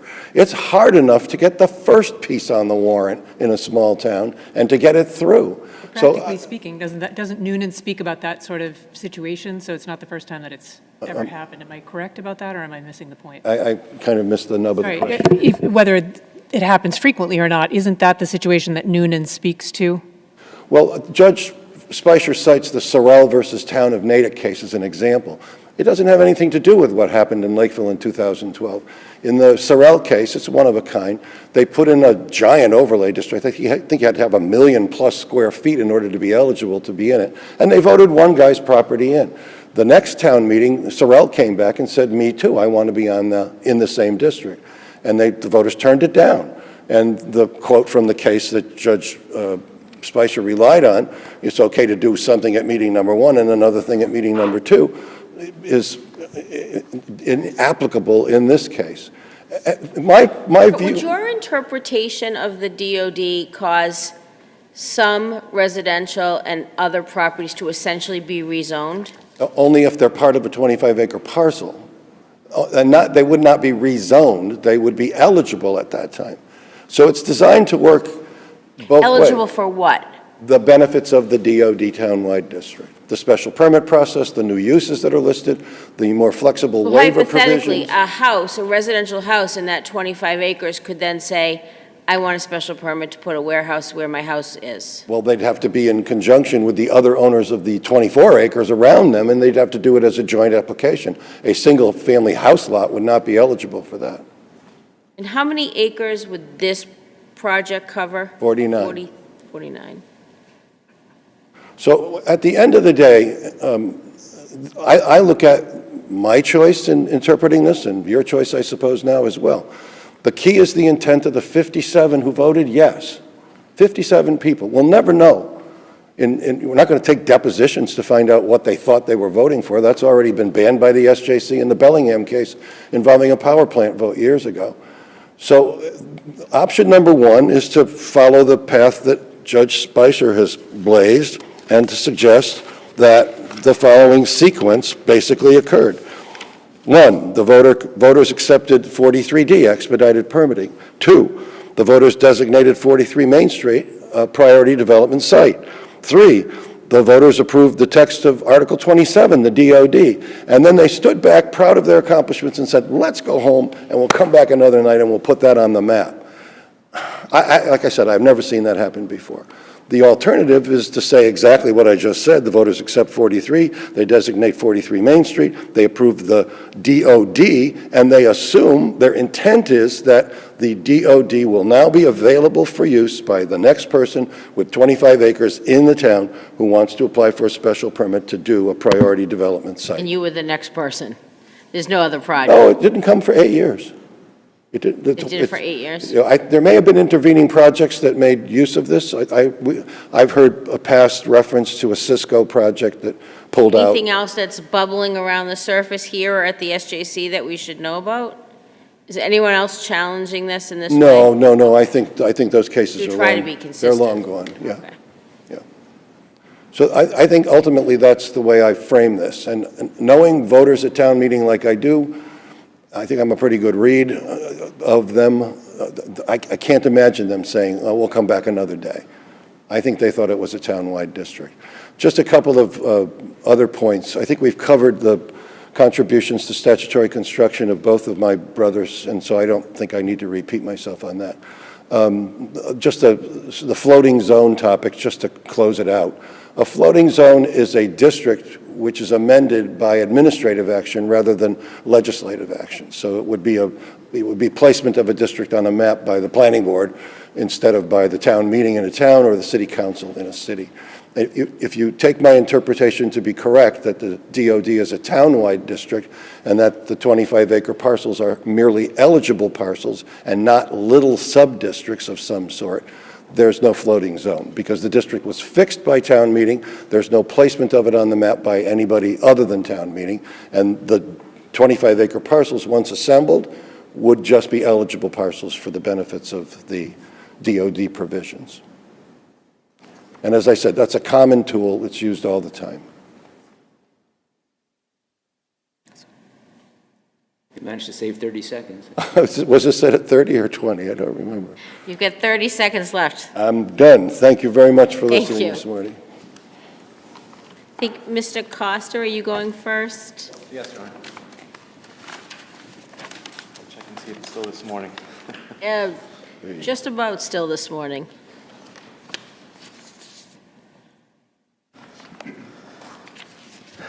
Good morning. May I proceed? Of course. Thank you. May it please the Court, my name is Matthew Costa.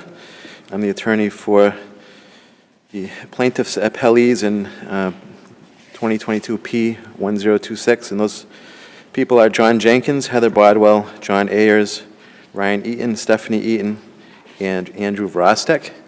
And they are a group of individuals who appealed the planning board decision that led to the land court decision and then led to this appeal. And it is important to remember this is an appeal from a planning board decision, and the planning board's stated rationale for asserting that this land was in the DOD district was they cited what we interpret as a dimensional requirement, and the planning board posited that the site was in a DOD because it consisted of 25 acres. They didn't say it was a town-wide district or anything of that nature, and they cited the section of the bylaw that refers to the 25-acre dimensional requirement. In the land court, on behalf of my clients, I argued that that interpretation opened up, basically, if taken on at its face value, was construing the DOD to be basically a floating zone where anyone who assembled 25 acres could establish that they were in the DOD. The land court recognized that argument and its validity. Under Massachusetts law, floating zones are not allowed.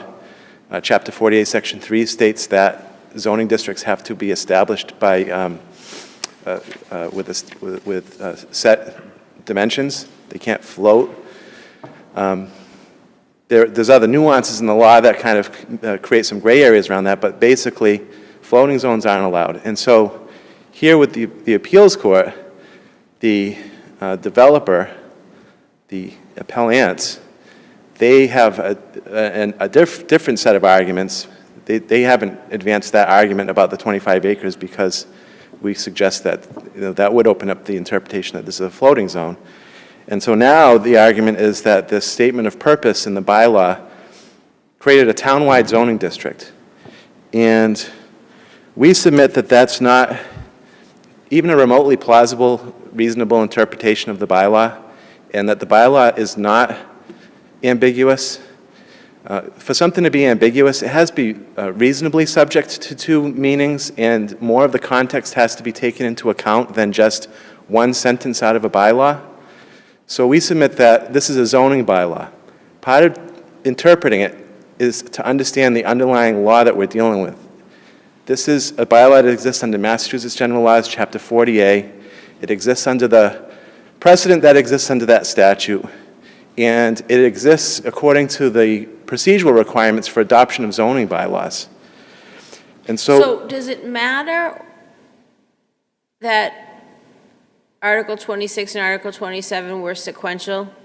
Or what's the relevance, I should say, of the sequence? So I want to be clear that our position is that is absolutely irrelevant. There's absolutely no basis for that. Attorney Bobrowski, he pointed out that he's been to some town meetings, and to the extent that that's relevant, I have as well. And Town meeting the town meeting is the legislative body of that community. There's no basis to disparage So if it. Article 26 was approved, and then what's the basis of Article 27 is approved at Article 32, doesn't matter. It's pure speculation, at best, to even to suggest that there's a connection between the two articles. Article 26 stands on its own. It states what it did. It set up 43 Main Street in Lakeville as an expedited permitting district. So you can have Article 26 without Article 27, but is the reverse true? Can you have Article 27 without Article 26? Absolutely. Absolutely. And that goes to the point of the underlying law here is that in Massachusetts, a zoning bylaw may be adopted without a designation of the land that it relates to. That's the Searle case, that's the Noonan case. It's fair to say that that's what those speak to. That's a rule that they endorse. So when we read the DOD bylaw, we don't have to assume, we don't have to reach for what lands does this relate to. We can read it and allow the bylaw to speak for itself and to have a common sense interpretation, which one of the cases that's cited by Attorney Barbrowski speaks to, part of statutory interpretation is a common sense application of the enactment. So when we read the bylaw as a whole, not in isolation, not the DOD by itself, every time the town meeting has rezoned anything except for the DOD, it's not only has a statement of purpose, there's other examples which I cite in my brief where they say this bylaw applies to the underlying districts. Accompanying that is a very specific statement somewhere about where the district is, where the zoning district is. And we have, and to tie this into the legal landscape, under Chapter 40A, the state legislature has said that zoning districts must be shown on maps. And essentially, there has to be some... But what if the zoning district applies to the entire map? I'm not saying it does here, but hypothetically, then what would they do? As a matter of practice, what would you do? How do you show that on the map? I would expect something similar to the Water Resources Protection District, where the town meeting has said this district applies to the entire town. That's such a simple statement to include. And that would be in the bylaw, not on the map, or both? Well, that's an interesting point, because if we look at MGL Chapter 40A, Section 4, it states that, and let me get the language right.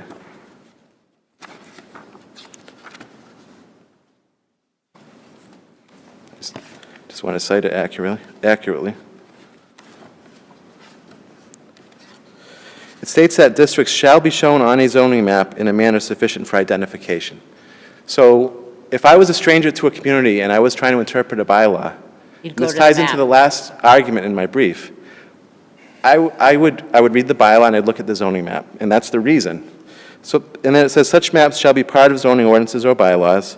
Assessors or property plans may be used as a basis for zoning maps, and it goes on from there. So I would accept this precedent, I think, on the trial court level that basically says, well, even if there's not explicitly a map, like we have examples in Lakeville where other districts, there's a meets and bounds description. That's an exact legal description of where the district is. Or the bylaw says it applies to such and such assessor's parcel. And I'm not challenging that, that's legitimate. What I am challenging is... So it doesn't have to be shown on the map? It can be described in a bylaw? I guess I could interpret that as it's reference to some kind of map. You can map out a meets and bounds, anyone with enough skill can map out a meets and bounds description and figure out where it is. It does translate into a map.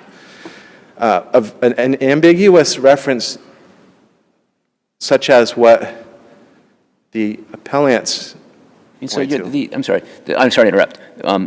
So you're the one who points out that the open meeting notice referred to the map. So did they just forget to put in the map? I'm not, It looks like, your argument is that they intended to amend the map, and there's two places where it shows that they intended to. In fact, but they just forgot. I'm not going to, I can't speculate. All I know is that's what the notice said. That's what was reported. I mean, so doesn't that kind of go against your argument that they were planning to amend the map later? No, actually, so if I were to speculate, I might, there might have been a map, and maybe if there was a planning board meeting, and maybe the planning board decided it couldn't recommend a specific parcel of land, and then the bylaw went on and it was voted on, but no, the town meeting wasn't asked to have any map amendment. There could have been, and what one would often see in a town is there's a warrant article to accept the bylaw. Then the next article might be to see if the town will vote to add such and such parcel of land to the such and such district as accepted in article whatever. We don't see that at the 2012 Lakeville town meeting. And so I would submit that really what the appellants are requesting is for this court to stand in the shoes of the town of Lakeville's legislative body. In that it's not what's expected, because fundamental rights are involved. Everyone in Lakeville's property rights are affected by a zoning amendment. This is, I think, is an expectation that's supported by all the case law that exists, that an amendment like that, it would be explicit. It's not implicit. There's no such thing as an ambiguous zoning map amendment, unless there could be an ambiguity as far as exactly where a district lies, where its boundaries are. But to say it's ambiguous whether or not the entire town of Lakeville is in a zoning district, that's something that only the Lakeville town meeting should decide. And the language we have here in this bylaw, it just doesn't support that. The appellants are arguing that Lakeville did something different with this bylaw than everything else it's ever done in the history of zoning in Lakeville. Can I ask you a different question, just because I see that your time is moving quickly? Hypothetically, if we don't agree with Judge Spicer about his floating zone rationale, can his decision still be affirmed? Yes.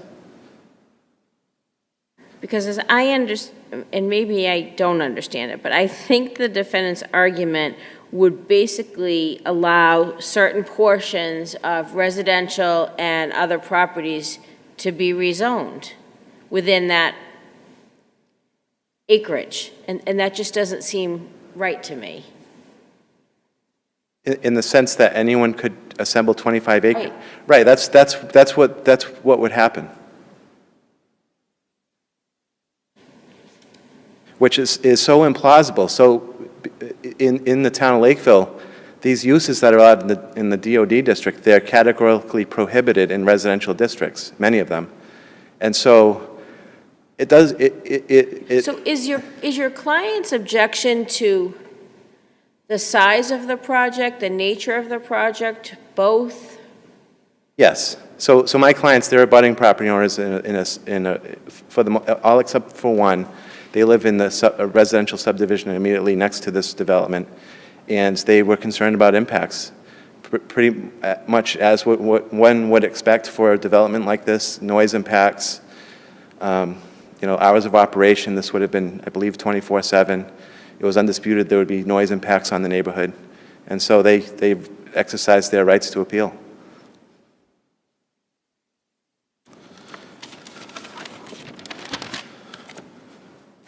I'm nearly out of time. I'm just going to check my notes to see if there's anything else My colleagues. I'm saving something. So I'll rest on my brief unless there's any other questions. Okay. Okay. Thank you. Then we'll now hear from Attorney Maurizio on 22P1024.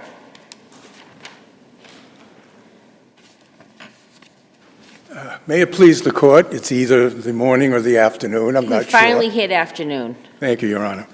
I think the most important thing, or the threshold question for this court, is to recognize that this is a question about whether or not a planning board decision, a special permit, should be annulled or affirmed. And under the Zoning Act, Chapter 48, Section 17, that decision is restricted to the four corners of that decision. The land court looked at that decision and found it to be untenable as a matter of law. Was the land court judge required to give deference to the board, though, to interpret its own bylaws? To an extent, but as I'm sure this court is well aware, only if that interpretation is lawful, reasonable, doesn't result in an absurd or unlawful result. And would you say that that result is that, in essence, the entire DOD, or the DOD would be the entire town? That was one of the main findings of the land court, but it wasn't the only one. When the land court examined the planning board's decision, where it cited section 7.9.3.2, not the section that the appellant cites. The appellant completely ignores the planning board's decision, tries to come up with some other argument, because the planning board's decision as a matter of law is untenable, because it cites what's called in zoning law a dimensional requirement, a minimum lot size. And if the planning board were to interpret that 7.3.2, it must interpret it consistent with the whole bylaw, not just that one paragraph. And throughout the bylaw, as I've put out in my brief, minimum lot sizes are throughout the zoning bylaw in almost every zoning district. It says lots have to be certain sizes, certain dimensions, etc. I point out that the mixed-use development district, which the Lakeville Town Meeting adopted in 2003, 9 years before the DOD. In that district, it specifically applies to the Lakeville Hospital site, and it says a lot has to be a minimum of 3 acres. So this concept of minimum lot sizes are not for defining the boundary lines of a zoning district.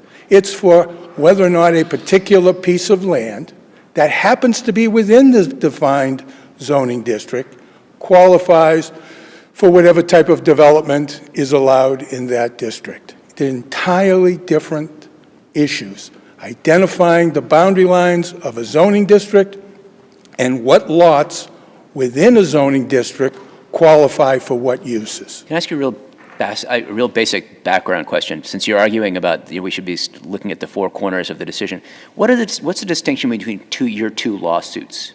The distinction? You have two different lawsuits here. What is yours and what's his? Just different clients. So it's the same, both challenging the granting of the special permit? Yes, sir. Yes, sir. Okay.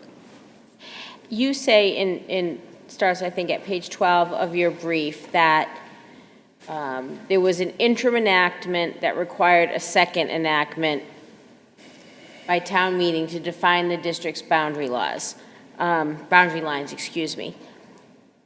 What do we have in the record to support I know you used the word interim, but what evidence is there that this was an interim enactment other than the fact that there was nothing on the subsequent map? Yeah, well, that's the most important reason. Is there anything else I can look towards? Yes, because remember, Section 4 of 40A, the Zoning Act, specifically, as my brother mentioned, said that zoning districts, it says, has to be on a map, but they have to be identified. You can't just say, here's a zoning district. It's wherever it might fall. If Mr. Bobrowski was right that it applies to the entire town, would it be sufficient to sort of add to the map, the DOD applies to the entire town and leave it at that? Is that all it needed to do? Certainly could have done that. But the other argument that I think I have great problems with, the appellant's argument, is this Article 2627 notion. First of all, never made before the trial court. You say that that's waived, right? I say it's waived. But on its face, to the extent the court wishes to delve into legislative intent, I would point out that Section 5 of the Zoning Act lays out a legislative process. Keep in mind, it's the public that is the legislative body at town meeting. And so Section 5 says the public needs to be informed, not just at the night of town meeting, but through a whole process of legislation, beginning with the planning board. So we have in the record James Merritt's affidavit. He says he's the drafter. Now, he's the chairman of the planning board, and he served on the board, according to his affidavit, for around 34 years. And he held public meetings. And in those public meetings, and he says his intent was that the DOD district would apply to the Bartlett property, which was 104 acres, I believe, or 105 acres. And in the process, he testifies that they dropped the zoning map amendment, and they said which land this applies to will be dealt with later. And in his affidavit, he talks about how the Bartlett land was later brought up to be subjected to the DOD, and town meeting voted it down. But you have a public hearing process at the planning board, and the public hears it, the public is informed about what it is, the zoning change is all about. And then it moves to the Board of Selectmen, and they do the same thing. They have public hearings, public meetings about what the zoning change is all about. And then the selectmen place articles on the warrant in some order that has really nothing to do with the subject matter, except perhaps they may group all financial appropriations in one section. They may put all zoning matters together in another section, but it doesn't mean that each article is related to the other. So let me ask you in terms of sort of the ramifications of this case, and I don't think necessarily that we can consider what town meeting has done as a result of this case, but the issues that are raised in this case, does this come up frequently in the area of planning board and special permits for purposes of, is this a case that we need to publish, or is this sort of, use this very loosely, but a sort of a one-off for this factual pattern? No, I think it should be published. I think it is a very, very important decision because it deals with a couple of things. Can an appellate, a land developer who's the appellant, can they come up with their own arguments that have nothing to, that are totally contradicted by the underlying zoning decision? One would argue that happens every day in any context, right? Yes. So I guess what is the critical legal question? Not what arguments can be developed. Lawyers are great at making arguments, but what's the guiding principle here that you think would be helpful to the bench, to the bar, to planning boards, town meeting, et cetera? I think floating districts is the most important. Unlike what counsel said, floating districts happen whenever anyone other than the legislative body, in this case town meeting, can move a parcel of land in or out of a particular zoning district. And it has happened in this case. I cite the deed that's in volume 1, and I look to page 233. That's the conveyance a few days after this special permit was issued by the then landowners to the Rhino developers and partnership. There are different legal entities. This was just 33 is the legal description, is that what? That's right. Okay. That's right. And if the court were to look at parcel 3, you would see that there were 3 lots excluded from that conveyance. So before this conveyance, and I focus on lot 7A all the time, it's the easiest. It's 3 acres, it's shown on other maps. So before this conveyance, this was part of the 49 acres. Now the landowners convey it to the ultimate developer, but they hold back some of the land, a 3-acre parcel. So that 3-acre parcel, under the appellant's argument, was part of some parcel of land more than 25 acres, and then when they deed the property out, they hold it back, and so then that 3 acres is no longer part of the DOD district. So the landowner controlled whether or not his land was in that district or out. And that same activity can happen in the reverse. Two neighbors get together, they're in a residential district, they can make a ton of money by selling their land for an industrial warehousing use. And so they put their two parcels together. Maybe it's even a farm, but it's in a residential district.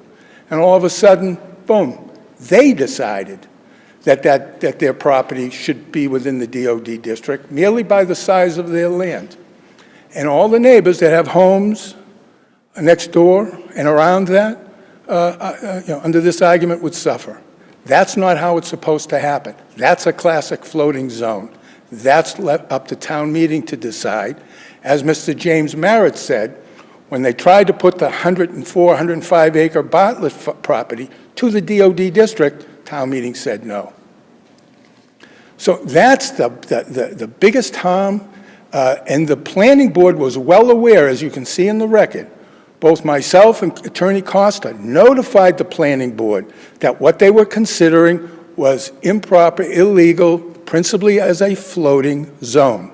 You cannot have, and this is a residential district, the Lakeville Hospital is a residential district for the most part, and you cannot have the property owners in a residential district deciding for themselves without town meeting that they can, sell their land to a commercial developer who will put in an industrial use.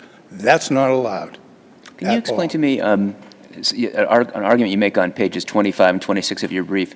You're trying to explain the basis for Article 26, and you say that it was Article 26 expedited permitting for the site applies to a different bylaw that did pertain to the Lakeville Hospital site, the mixed-use development district. Yes. And you say Article 26 provided expedited permitting for uses proposed under the mixed-use development district. What's the basis for that? Because the mixed-use development was enacted in 2003. It was specific for this site that we're talking about today. It did not list warehousing use as an allowed use. So the legislative body said, we recognize we have this old hospital. It's been closed since the early 90s. This is what we want to do with this property. 43D simply expedites the permitting process. I think it can only be concluded by looking at 43D, Article 26, and the existing legislation that all legislative bodies are deemed to have knowledge of, that they already enacted something special for the for the hospital site, and now we're going to do expedited permitting. Those two go together. So anybody who wants to apply for a permit for that site will be expedited, is what? Absolutely, absolutely. But they're subject. But not for a warehouse. But not for the DOD district, which is a classic two-step.